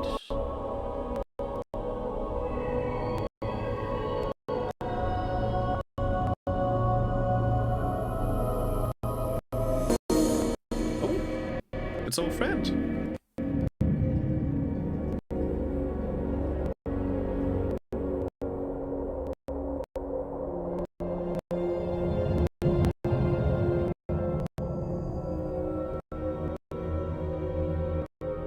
And we're getting healed as well.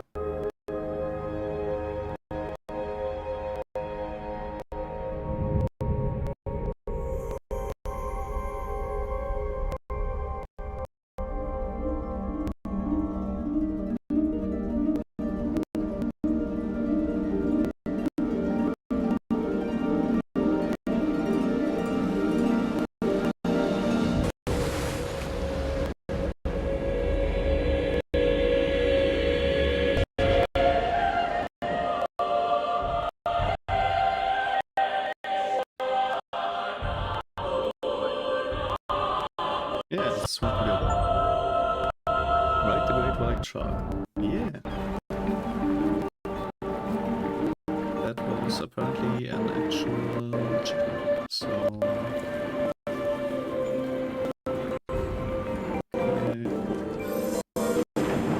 I think I got it. Yeah, so we can swim with our friend now. Hell yeah.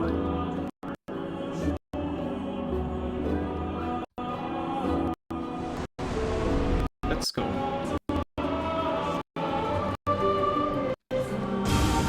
Yeah, we can destroy the evil Doritos now. Hell yeah.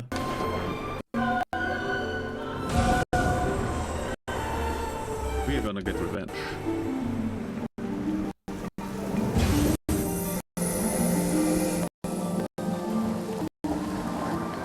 Oh, so they also contain corals, I guess. And apparently they can lift the water up. time to lose. We need to remove the evil triangle, the evil Dorito AI from existence. So, no time to lose. Let's go. Apparently, oh, this is another stream section, I guess. More or less.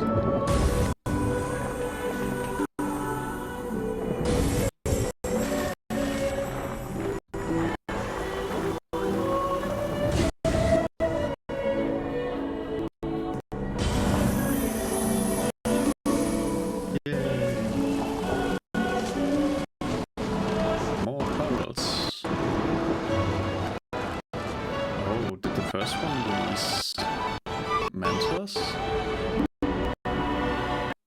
Because I guess we go through the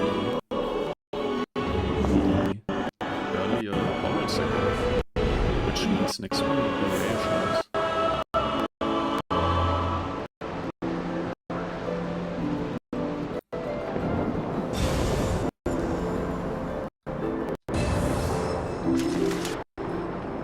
Now I am wondering if our shark friend would just come with us if we left him alone. But I kinda don't want to try. Yeah, whale sharks. Let's go. Also, these trees are underwater. I don't know if that's so healthy for them. There's a marlin.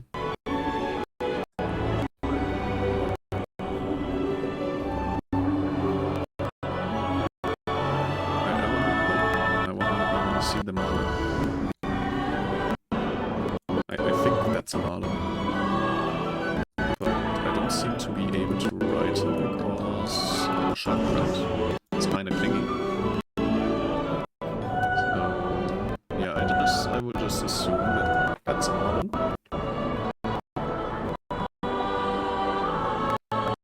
There's also a jellyfish here.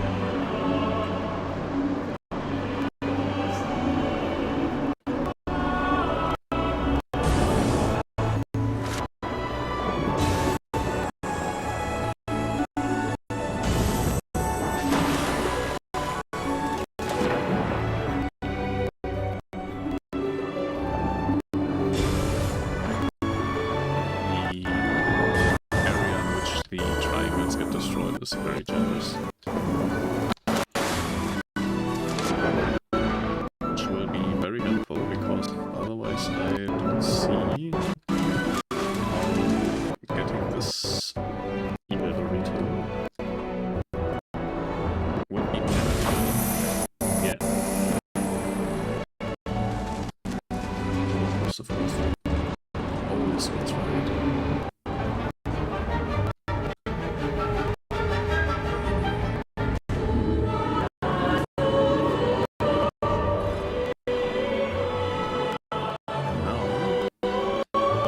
This looks a lot like a volcano basalt formation on the sides. And there is the end boss.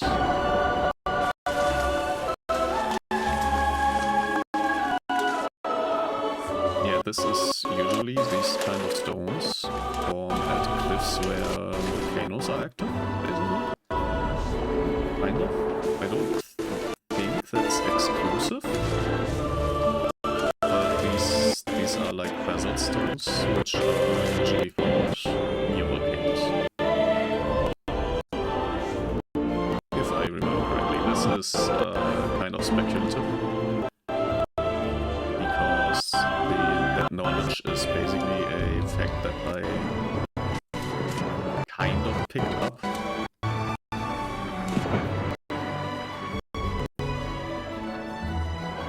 So, correct me if I'm wrong.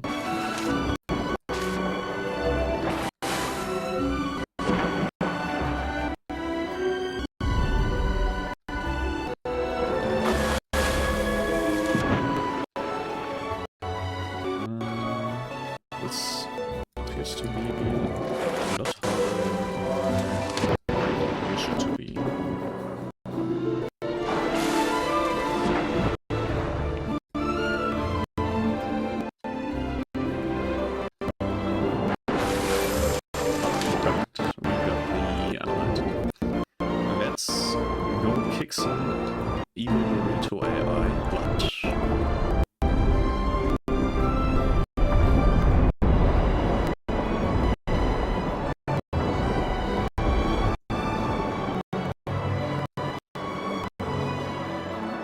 let's do this shot.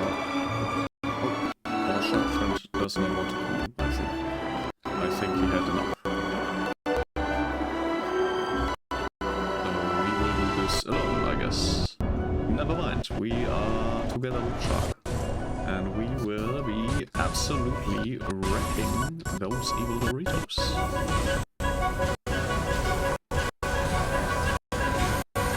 Hell yeah. We're attacking revenge.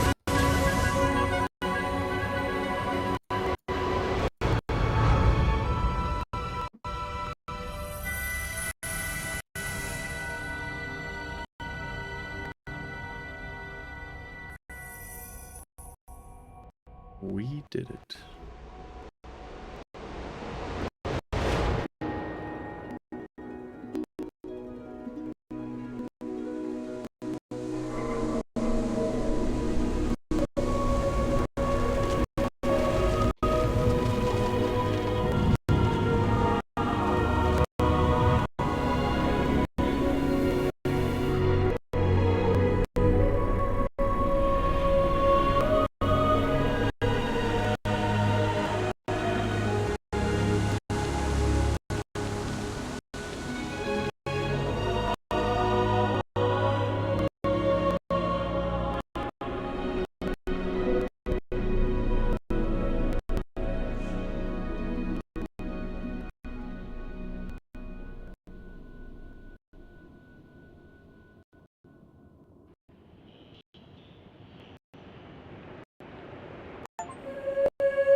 And we have completed the adventure. I will let the credits roll while I do get some water and maybe a little snack.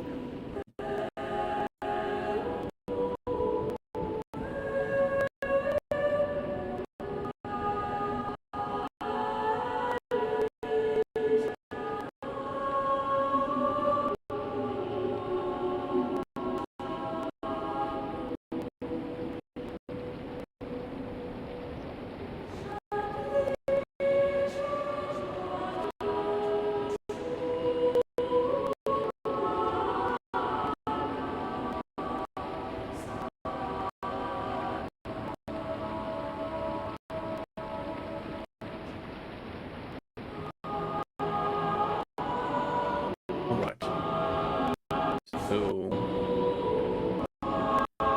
a really cool game. I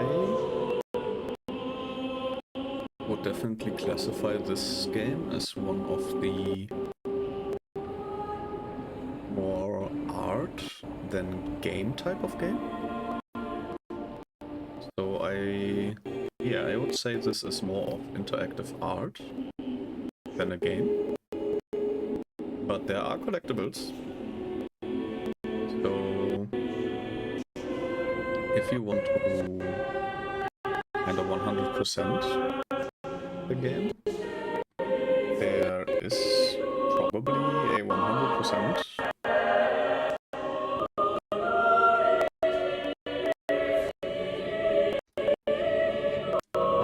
Let me see the achievements.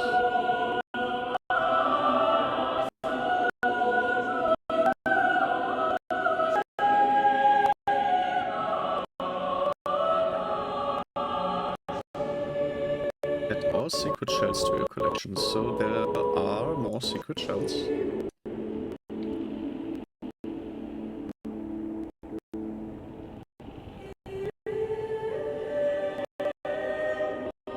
Very, very cool. We took about 2 hours, which is quite a good time for such a quote-unquote small game.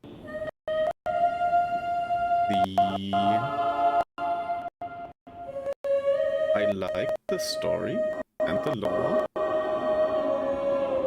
There is still a little questions that have not really been answered because we know what we are, but we don't know who we are because we were just kinda there. And I don't know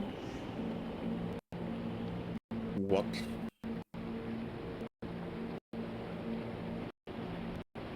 like the start of the game, why it started in this way has not been answered really. It was just like we just were there. Yeah. The exploration part is just basically what we did as the player. But it is very much unclear why the game started like it started. That's a little feedback of me, from me. Other than that, really solid game. It had a story, and without any dialogue, made it clear what the story is. There is good lore, and yeah, you can apparently press start button to exit. We also can just swim around a little bit more. I did notice that there is a shell somewhere here, but we can't see it right now because the camera is obviously not the way it's not really helpful. I also just noticed that we can do a flip, and I did see in the achievements that we can actually kind of do a leap outside the water. Yeah. So I just grabbed that achievement really quick. And apparently there's also, we can do this flip while riding. So we will do a little flip while we ride our shark. Yeah. So we got that too. And maybe if I can see the secret shell again, maybe that's actually the last secret shell I need. Although I doubt that very much. Yeah. So yeah, that was Abzû. I hope you enjoyed the game as much as I did. It is a really good game. If I had to give a score, it's a solid 8.5 out of 10. In my opinion. For the genre, it is. And yeah, we still have a little bit of time. So let me just... Oh, we can select individual chapters, which is great. Can meditate. I see, so yeah, we meditated at 4 of apparently 60 statues. By the way, this is the option menu. Not a lot of stuff in there. And yeah, the chapter select 8 chapters.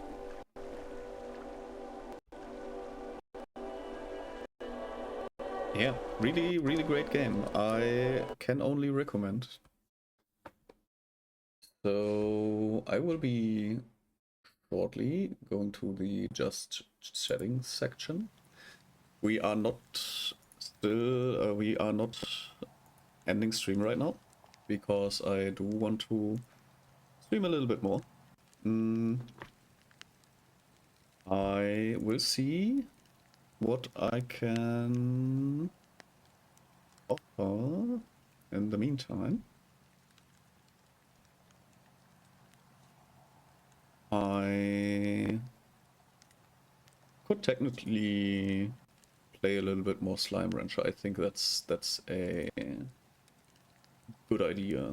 Although I think the VR mod is still enabled, so I have to actually, whoopsies.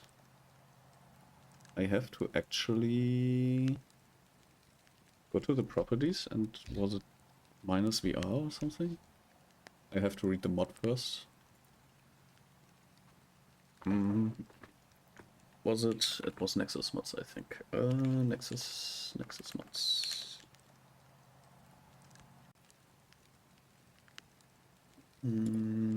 Let's see.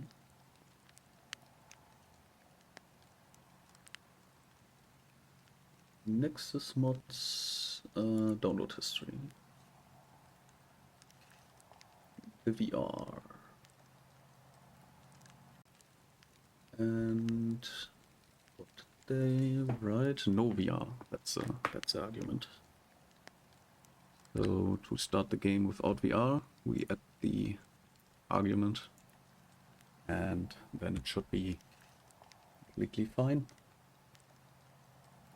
I will go back to the game. And yes, it's working. Perfect.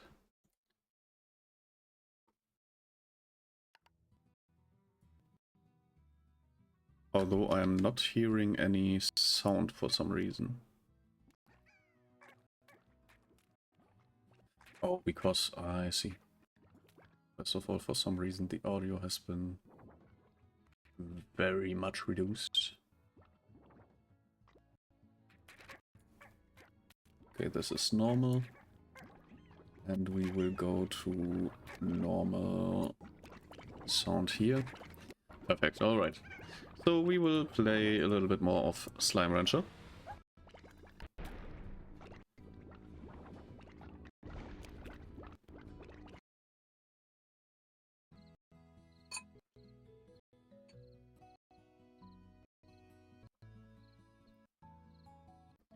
Yes. So, yeah, I tried to get this to work in VR.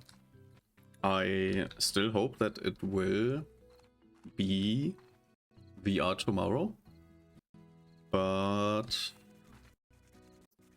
yeah, we might not be able to play it in VR until there is a fix for the problem I have. But I will try to stay optimistic for now and say that it will just work tomorrow. But if it doesn't, we will just play something different. Like I really hope that the Minecraft VR didn't get borked because I updated.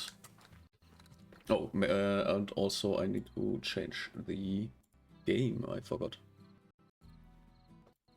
Slimerancher.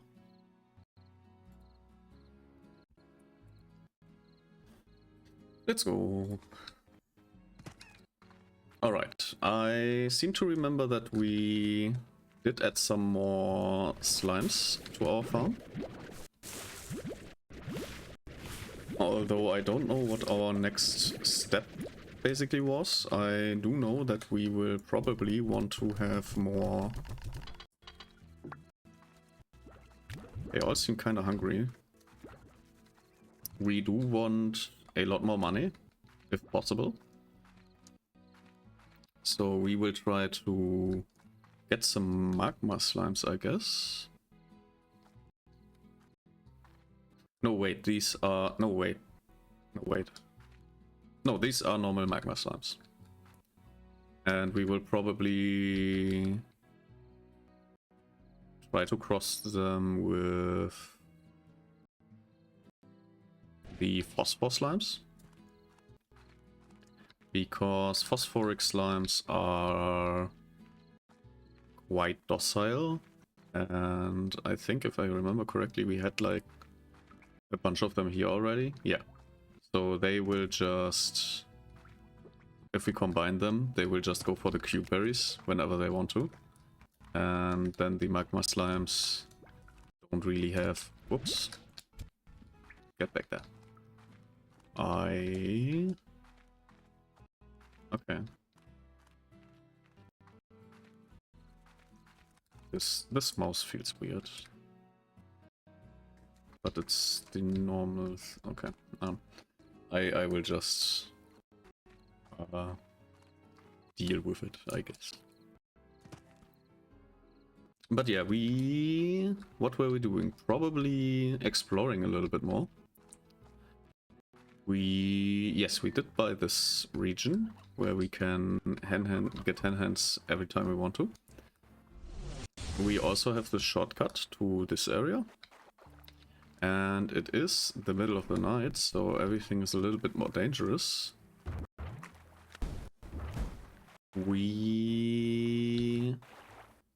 If I remember correctly, we have a honey slime over there, yes. I don't 100% remember what slimes we already checked, but we also still have one key, which I think we will use on the door over here.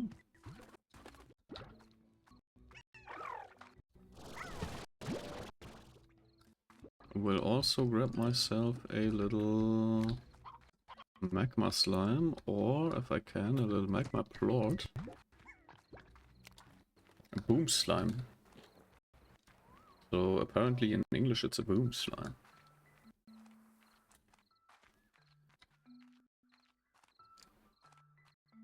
So I think we want to open this area,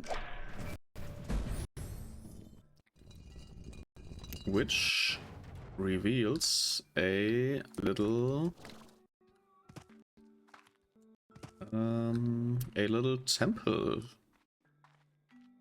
And as you can see, there are these little statues which have plot in them, but not all of them. In fact, there's only one of them that is activated. And there is this giant door, which obviously we want to explore. There's also another door, and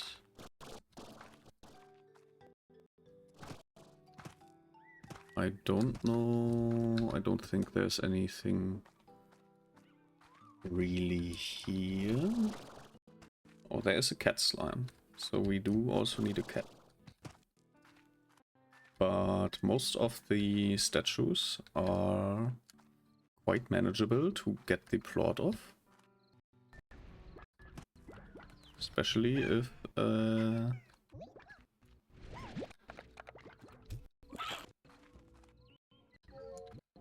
can just go grab one here. Oh, I hear a tar slime somewhere.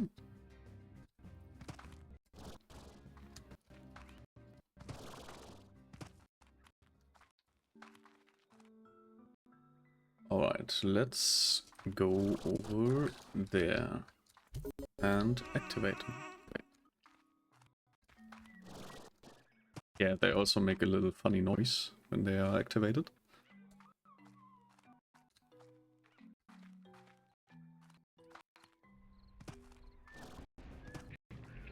So yeah, there seems to be a tar invasion here, so we want to avoid that.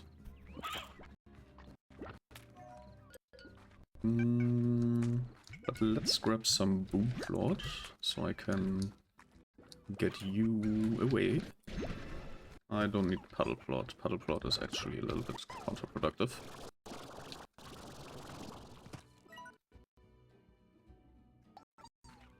Mm-hmm.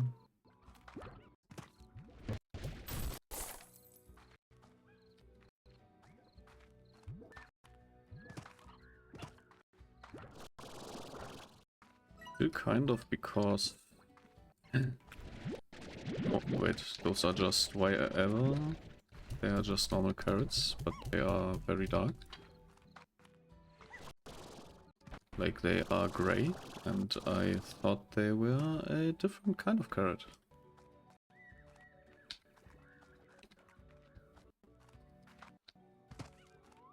But no.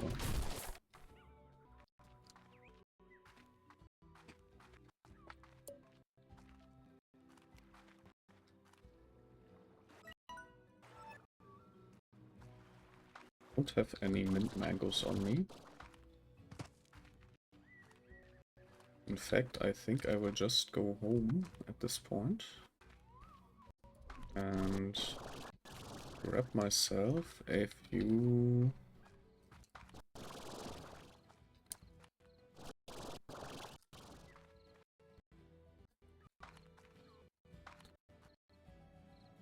Grab myself a few things.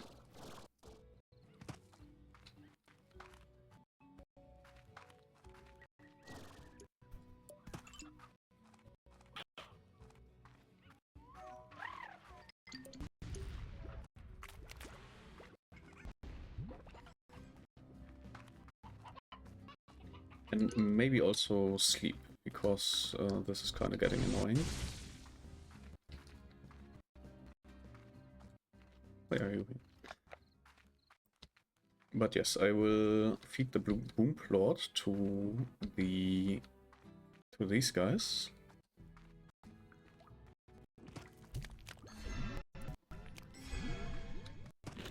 And grab myself some of these.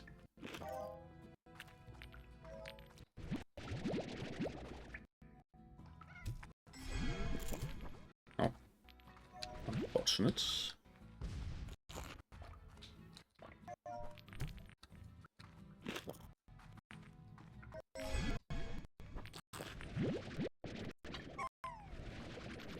They'll be fine.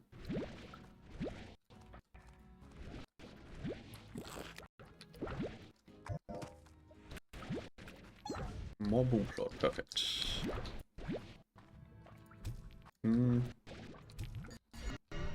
Where did it go? Where did it come from? Where did it go?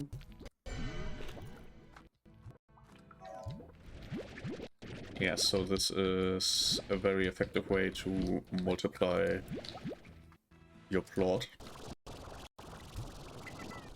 And if you can aim, you can actually hit those guys and get the plot even faster.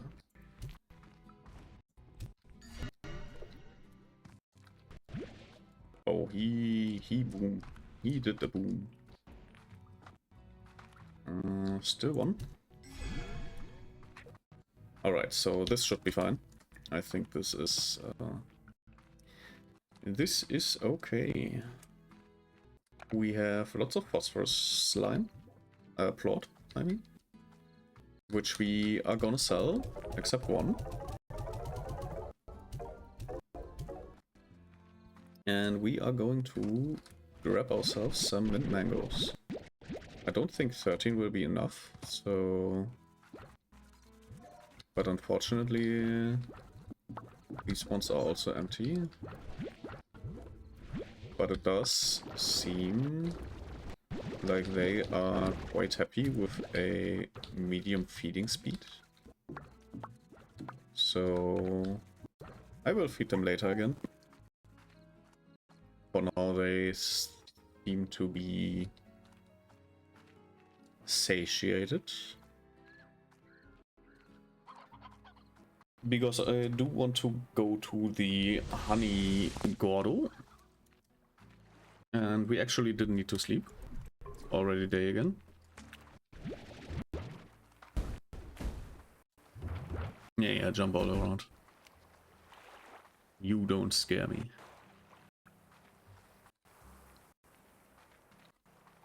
So quickly grab another bite.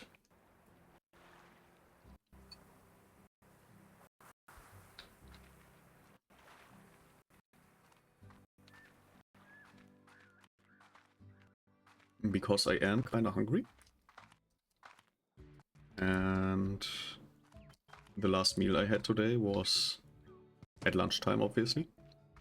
So kinda usually before stream, I grab a little bit of a bite. Like I make like a little bit of rice or something. But this time I kinda mismanaged my time. And I was not able to really finish my food. So yeah, whenever I feel the hunger creeping in, I'll just take another bite. And also we are gonna play for half an hour now, more, for another half hour. And then I will go to the yapping section. The post-game yapping session. So yeah, lean back, enjoy a little bit more, and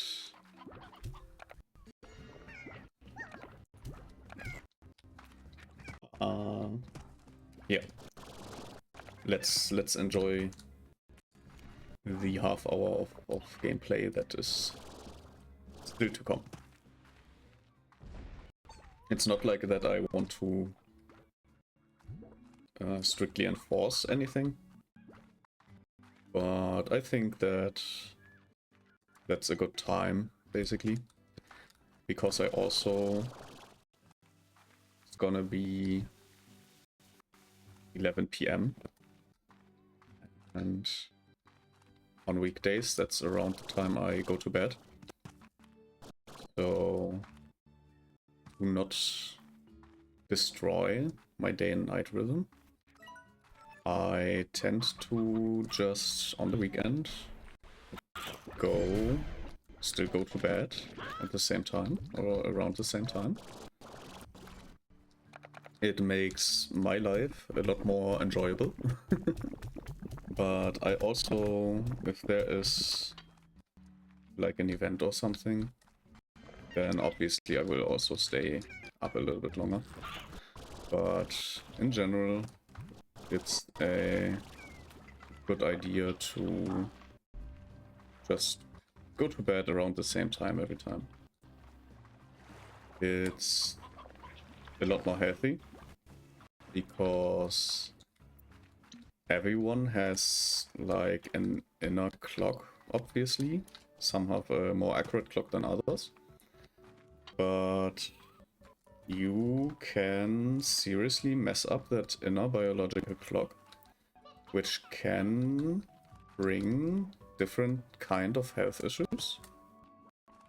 So it is actually not like a health risk if you go to bed at different times within a within a short interval. Like every day, if you go to bed at a different time every day, you will mess up your biorhythm, and that can cause a hormonal confusion, which in turn leads to hormonal imbalance, which can cause mood swings. But it can also, because of hormonal imbalance, can cause other harmful side effects that from the basically it can,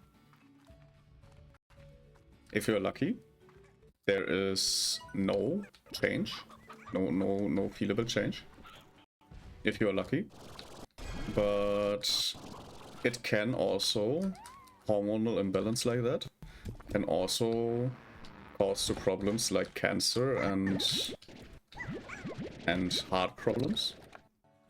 So I highly recommend to just don't take the chance and just try to go to bed early. Like as I said, there are cases, there are people that have no problem with this. And there are also those that have serious health issues because of them. So yeah, I can only recommend to go to bed at the same time, even if it's the weekend. But yeah.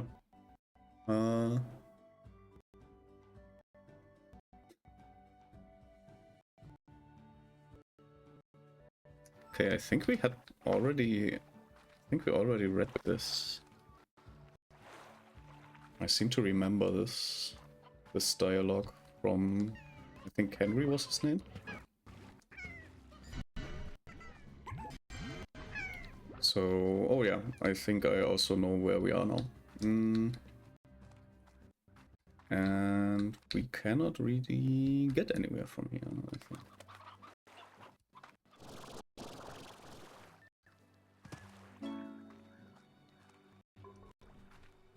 We also got a new upgrade apparently. A new power core, which I will gladly buy. However, I do need to find my way home first. And I'm kind of still missing the map. I don't know where I would seek that map.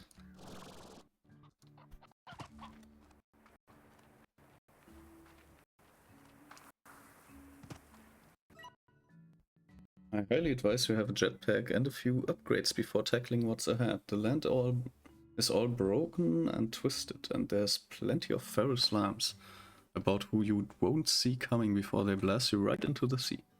Keep those peepers peeled. H. Yeah, so this is an area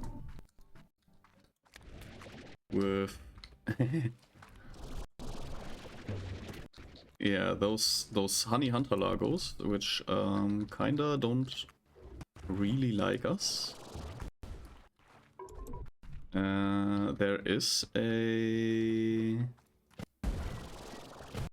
Ouch.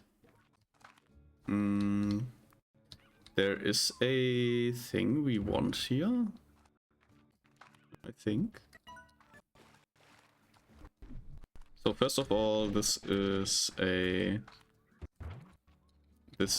great area in general, because I don't know if you see it, but there is a Gordo here. Where is the Gordo? The Gordo is here. So this little funny guy, this little funny guy hides here on this mushroom, and he wants chicken.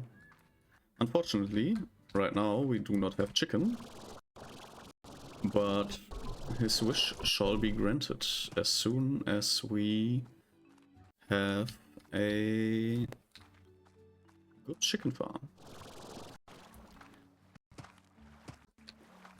I am kind of lost as to where we are, but that's fine.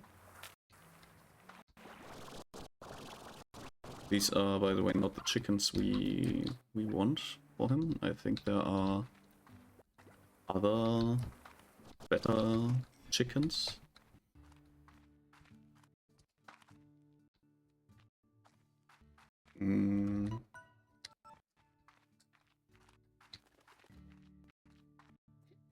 So we will be teleporting home.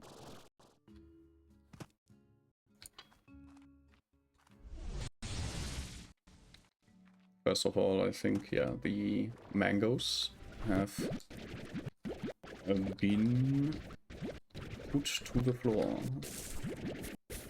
So we can feed our little honey hunters.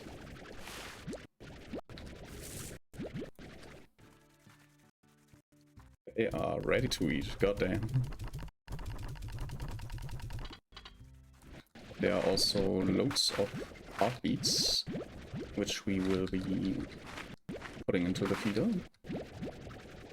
Although these guys seem to be quite happy.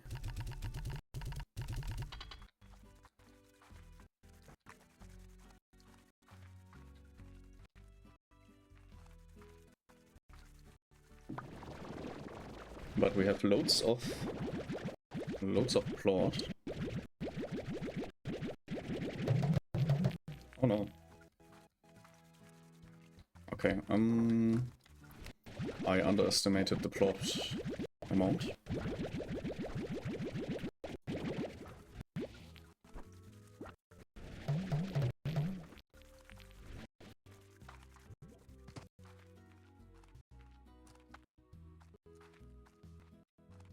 I underestimated the amount of plot.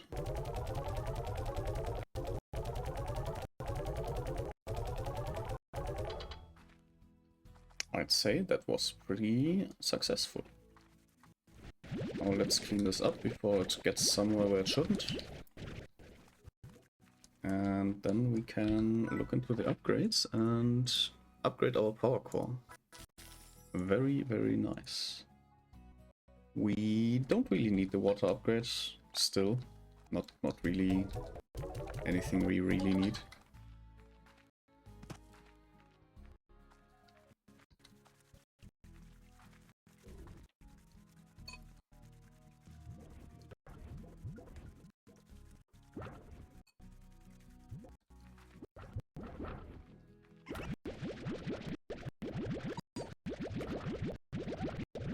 These guys seem to have a little less, which is fine by me. It all fits into one tank, which is really good.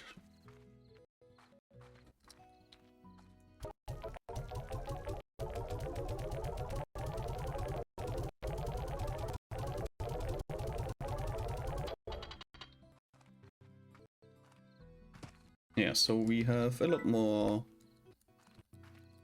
more buying power. I think I will. Oops. No, whatever.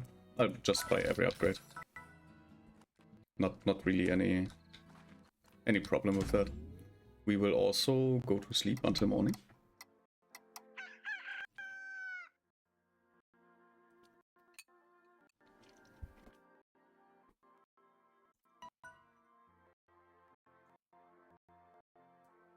And we get another star mail. From Casey, the Death Hike. Hi Bear, do you remember when you took me hiking?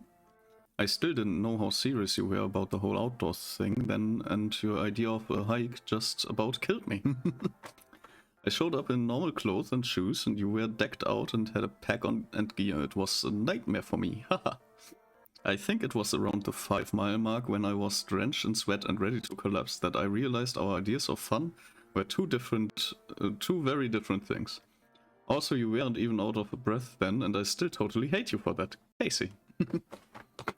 Yeah, so apparently our friend slash lover appears to be not that of outdoor guy or girl, and yeah, Bear is more of a very outdoory kind of person. So yeah, not optimal.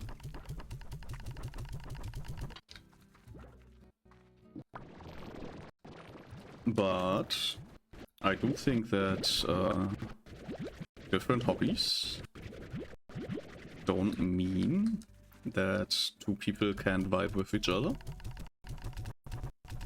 In fact, I think having different hobbies is kind of a good thing, because you have a lot more to talk about. Because if you have the same hobbies, you basically can only tell the same things to each other.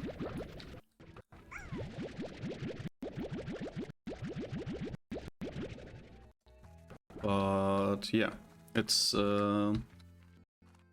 obviously also nice if you share a hobby, that you can do that hobby together.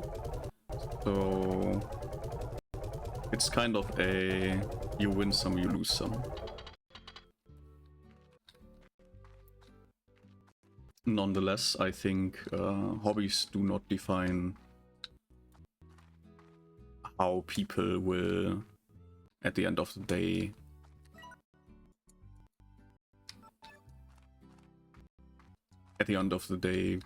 hobbies are not something that defines us in a way where we should say this person I can't vibe with because of the hobby.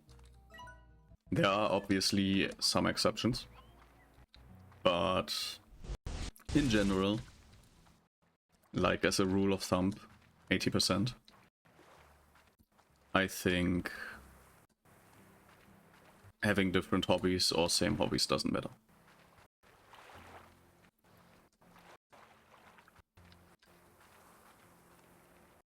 I seem to remember that I actually wanted to get some of the... we did get the magma slime.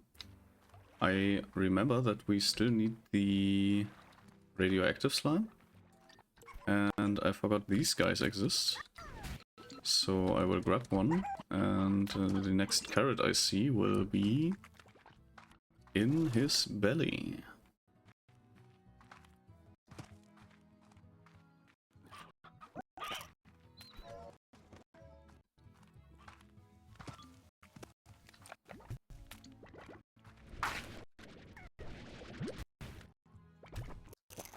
Give me your plot.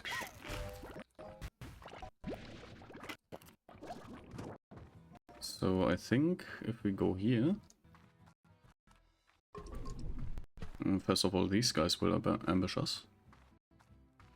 Oh right, there's still a key to use here.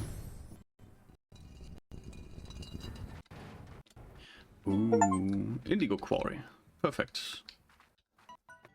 I was always happiest when I was by my lonesome.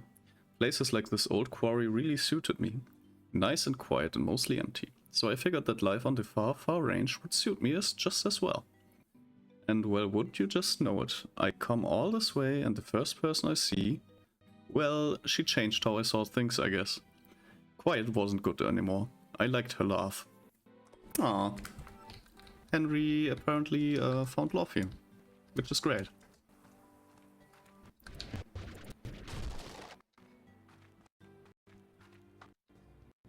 Imagine going basically to your dream location, moving to your dream location, and then just casually finding love there.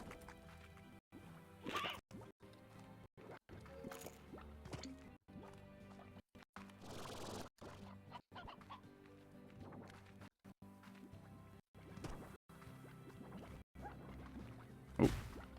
Over there's trouble, so we will just go over here instead. Ooh, there's another Gordo, and I actually kind of don't have any food for him right now. I think he doesn't really do anything. Odd onion. I wouldn't trust this onion, even less so than normal onion. Yes, so odd onions are actually quite the interesting vegetable. That was the wrong thing to do. We will keep one for later, for personal use, so to speak. But the odd onions have the side effect that they also give us carrots. So yeah, we want to first of all we want to grab red slime, and I also hear a gold slime somewhere.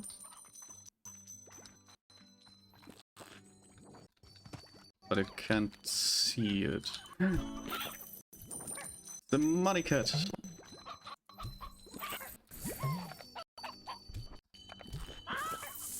I accidentally threw my odd onion, but the money cat is way more important.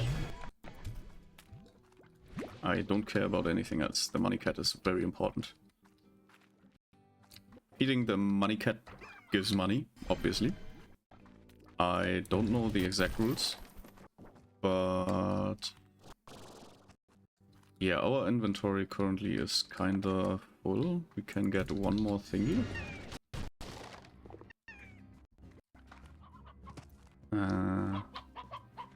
Don't know if we need these stone hands or anything. So I will see if there's anything to grab on my way out here. I think somewhere over here is a return teleport. I hope so, at least. Yes, so there's our way home. We got a new slime. And we also got red plot, which is nice. I will therefore add another coral with a plot collector and autofeeder.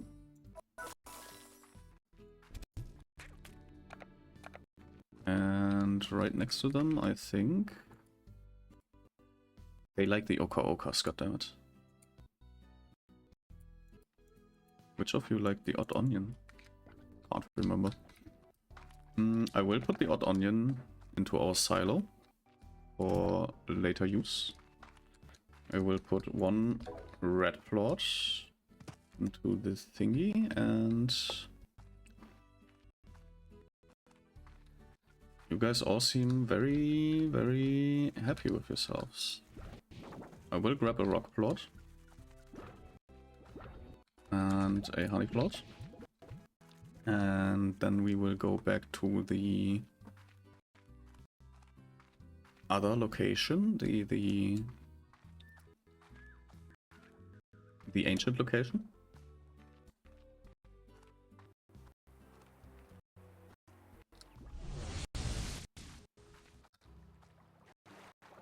And then we will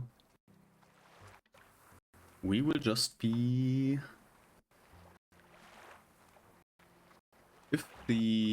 let's say if this is enough plot to open the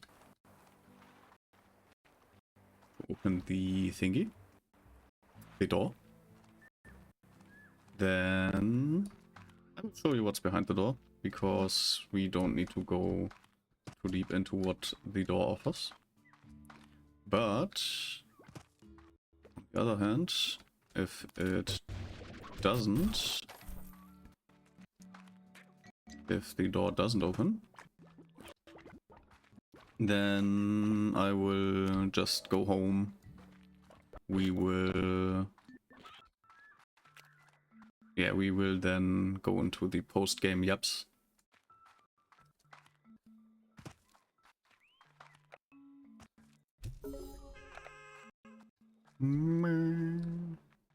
Okay, I think the door will open.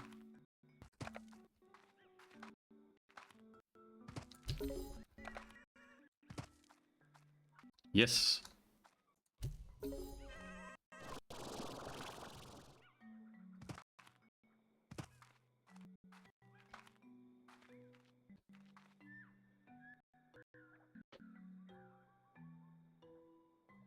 This should have been it, right?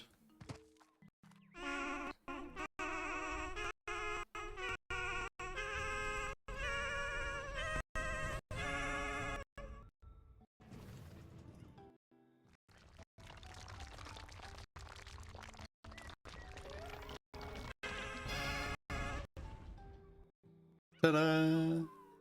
Yes, so these are the ancient runes. All that is lost is eventually found, and lost once more.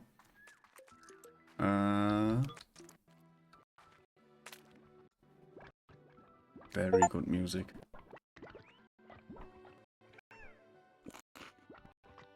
Got headbutted by a tabby on the nose. But yeah, these are the ancient runes. Kind of a more puzzly section, which we will be exploring next time. There's also Quantum Slime, a slime that really shows its potential. And right, no, how does this work again? We grab a fruit and throw it. Nope, that's mine. Go away. But yeah, we basically can exchange food on this tree. Haze lemon plucked from a tree rooted in the past, future, or yeah. So apparently we can. These are quantum phase lemons, and we basically collapse their quantum wave into particles by firing fruit into them. So yeah, things that we do in this game. Unfortunately, there is no fast teleport, so we will be taking the long way around to get home.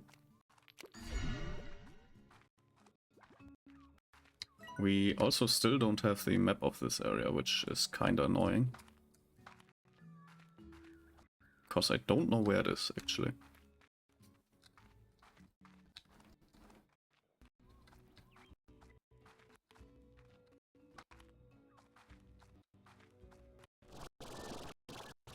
Taking a little bit of a shortcut.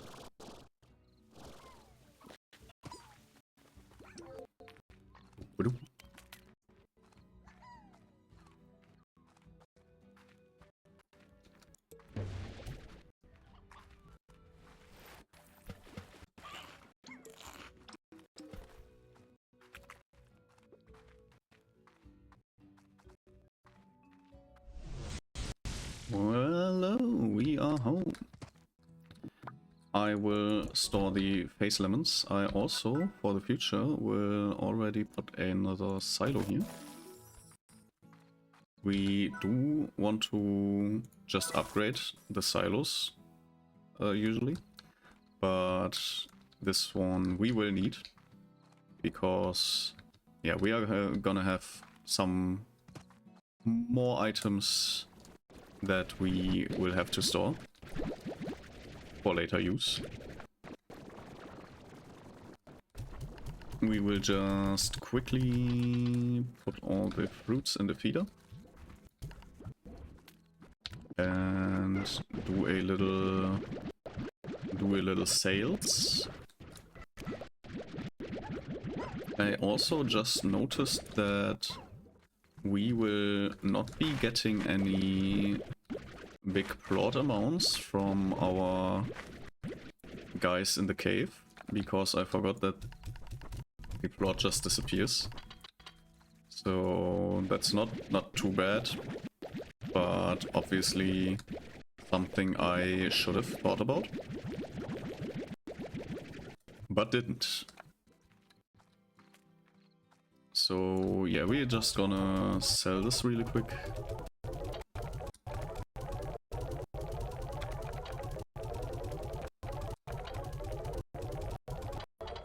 And we are at 50-50, nice. Air drive enhances jetpack thrust. We will quickly grab that while we're at it. And then do a little save and quit.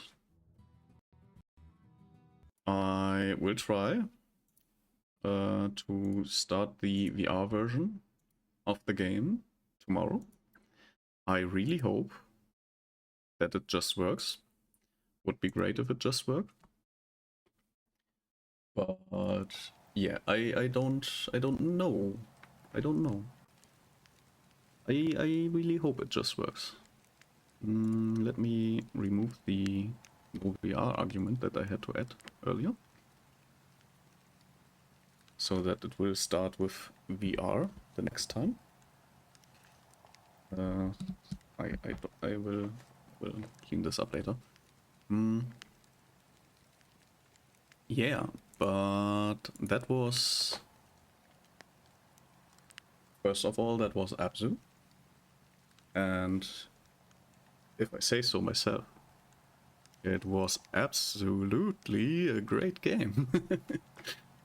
So yeah, if you haven't watched today's VOD stream, but also hello VOD watchers, if you got to here, thank you very much. But yeah, if you want to play the game yourself, there is obviously still some stuff you can do in Abzû that I didn't do.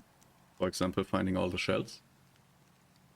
And probably there are still more, that there are like 2 secret achievements that I don't even know what they would be.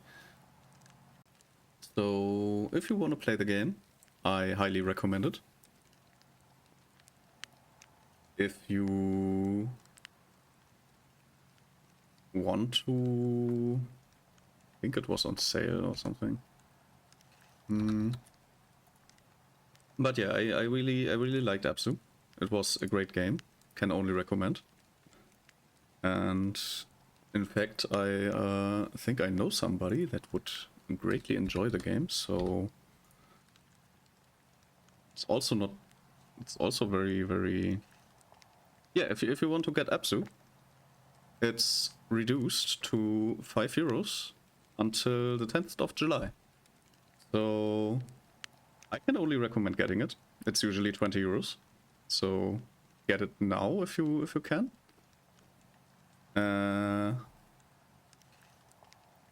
I will just do a little something. Don't mind me. Anyways, Slimerancher. Really, I don't know. I can't remember what I had in mind for different kind of thingy. Wait, I will quickly check something.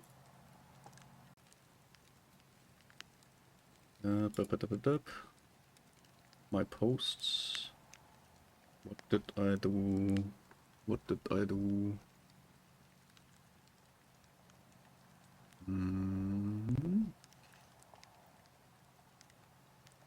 Okay, yeah. So basically, since I thought that there is the possibility of Slimerancher VR, I really hope that it will just work tomorrow.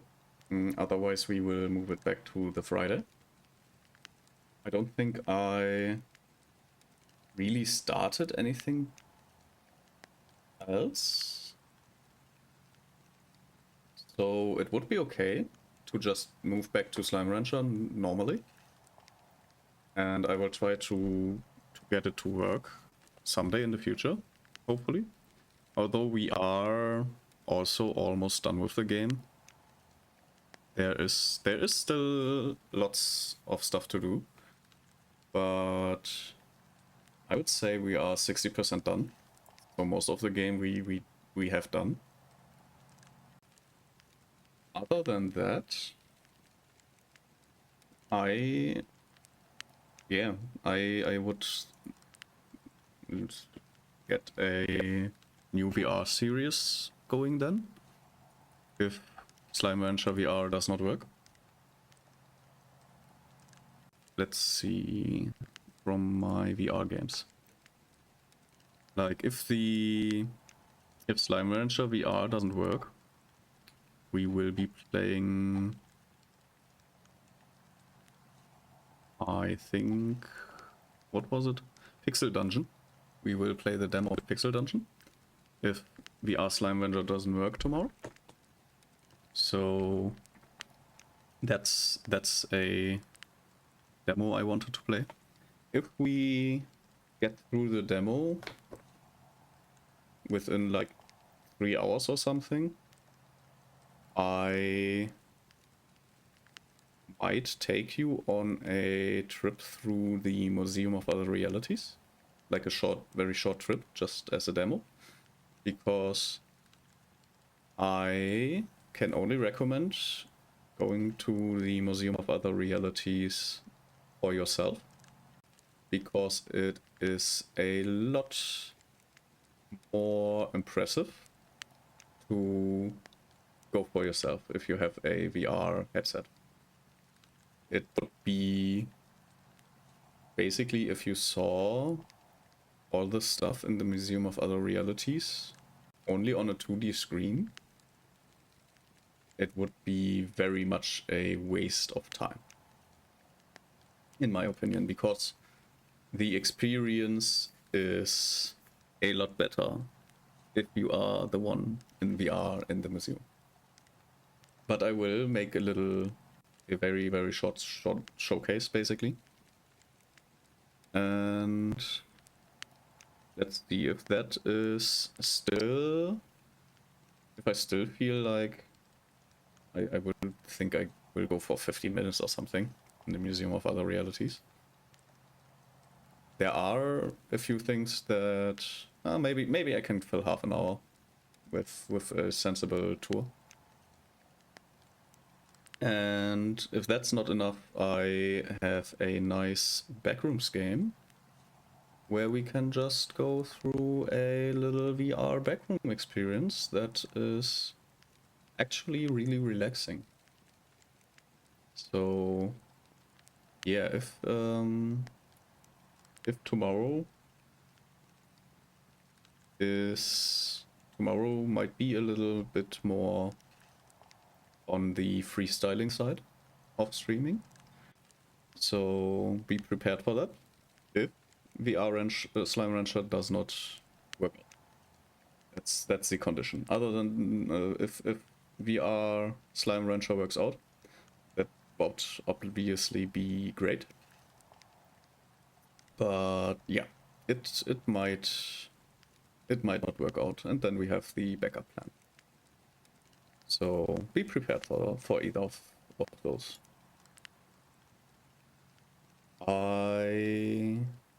Is there anything else that I want to talk about? Because Abzû, as I already said, great game. Really, really liked the experience. I wanted to talk about the stuttering of my stream. And apparently it's not just a problem with the NDI source. It seems to be a general problem. And I don't know currently, because my CPU is really not... There's no problem with my CPU.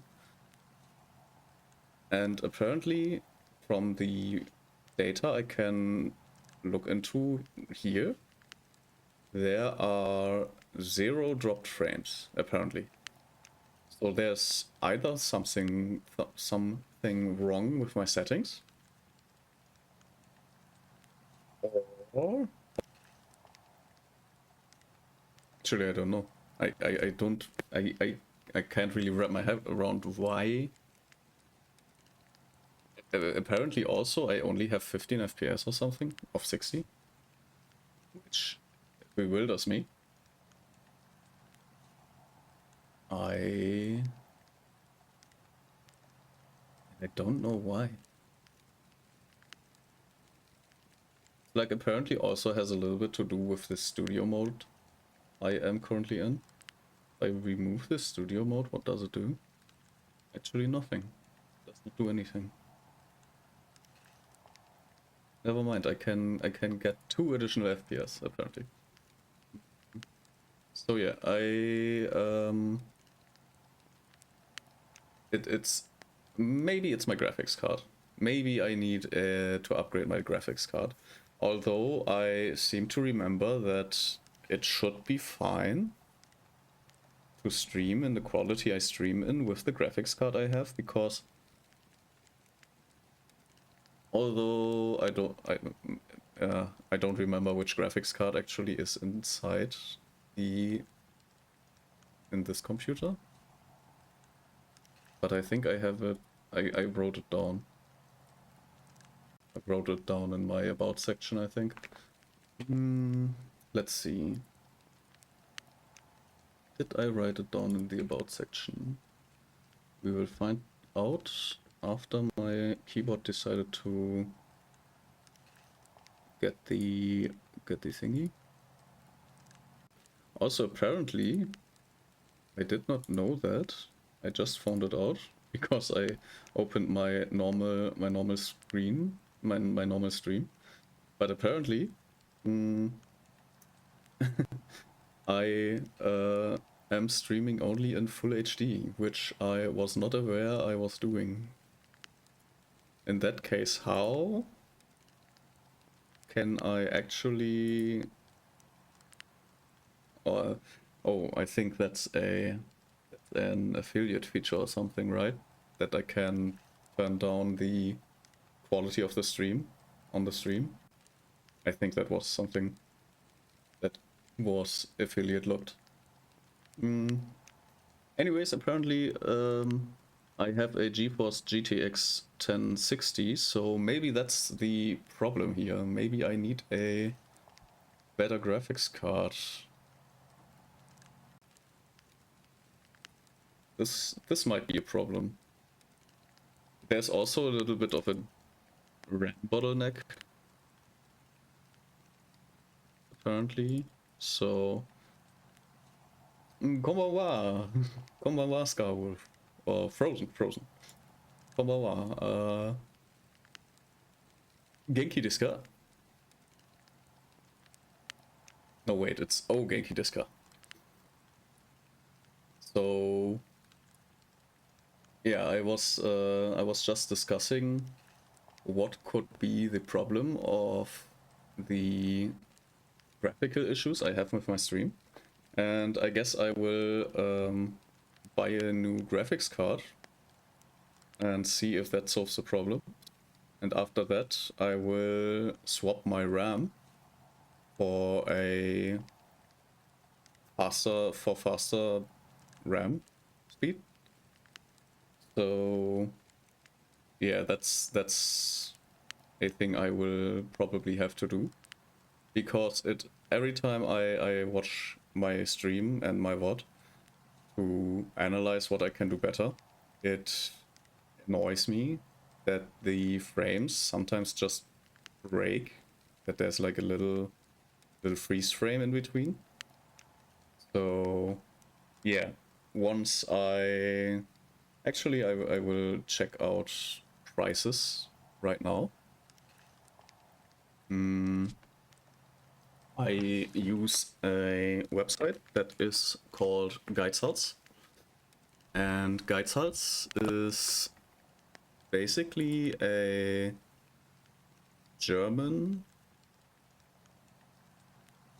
website to see prices for hardware and stuff.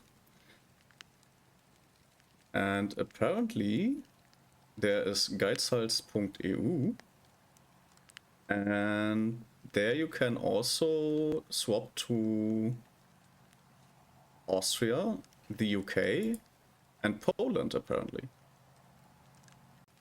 So yeah, that's interesting. That is a thing I'm going to share in my favorite community. So let's see. Let's go back to the Germany and look for graphics cards. I am not screen sharing anything of that because I don't want to stream my browser, actually. So I will just tell what I am doing, because there's also not really a lot to see, to be honest. There's just, I just go to hardware basically, and they apparently kind of changed the first few sections, but basically I can select like the RTX 3060 and see that it's $250, euros, I mean. So yeah, I don't think that there is too much of a better option. A 3050. What is like a 3080? Is there anything? 3080, $100 more. So yeah, I think something like a 3080 is might be a reasonable upgrade, but also I don't know. Like the 40 series obviously is out of reach. I will not buy 40s. Although apparently a 4060 is also just 300 euros. So it might actually be more sensible to just buy a 4060 than any of the other cards. I think that's actually the way to go. Buy a 4060 for the rig. Which would, funny enough, I thought that I have a new name now. Hell yeah. You found the swap name feature. Great. I didn't think that you could immediately swap your name. I thought the name changing progress would take a little longer. I found the button. Yeah, I actually thought that you had to like put in like a changing request and it will change your name in like 3 days or something. But great that it's just immediate. That's awesome. But yeah, I guess I might be buying a 4060, which would be the same as my gaming rig, because I thought, yeah, if the 50 series drops, everyone will buy the 50 series and sell their 40 series. And I thought I was going to be smart and buying the 4090 after the 50 series dropped, and then they did what they did, and yeah, not great. Not the best thing I ever did. It's like changing the account name after 10 seconds finish. Ah, okay. I didn't know that. That's good to know.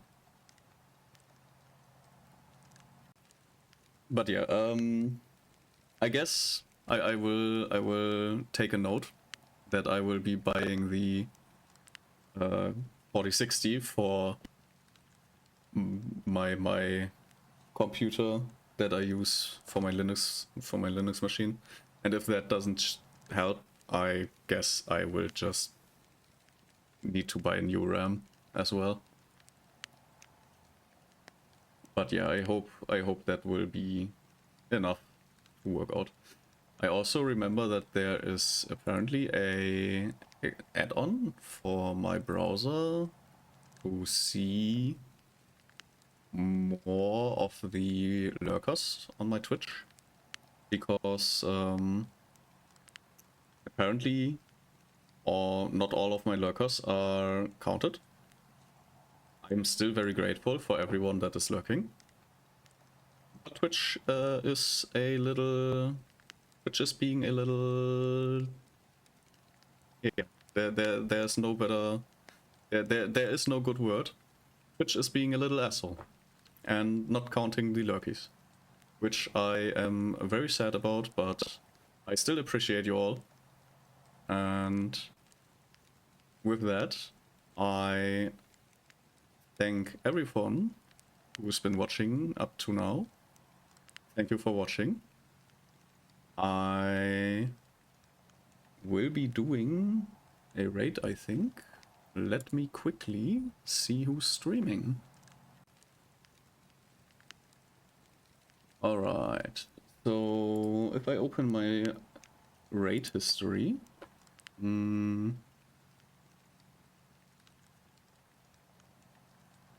okay, we raided Smolchi like 2 weeks ago, so we are not raiding Smolchi today.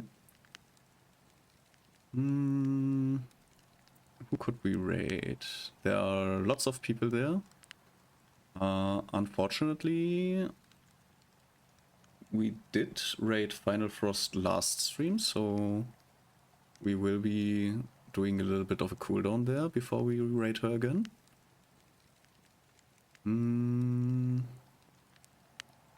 Art, okay. Lots of very, very big streamers, which I don't immediately want to raid. We could raid Zumi. She is doing a 24-hour stream. I don't know if she might have turned off streams because she's doing marbles on stream.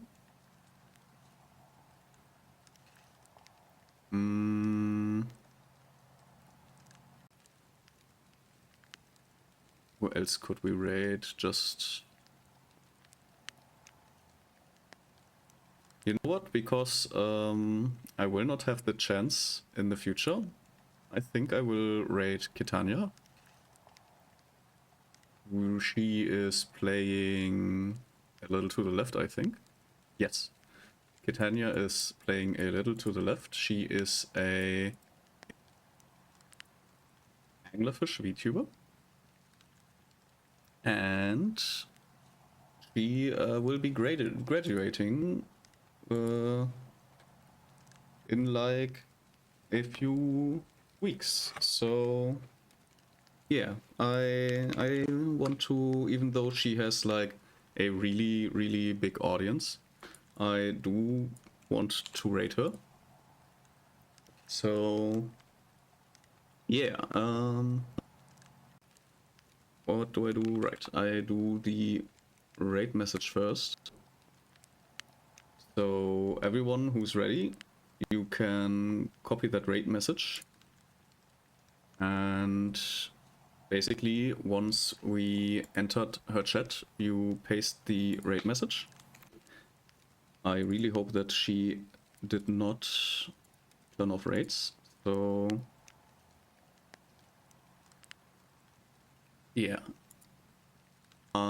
Again, thank you everyone for watching. Thank you for lurking, if you are lurking. And I will see you tomorrow. Goodbye.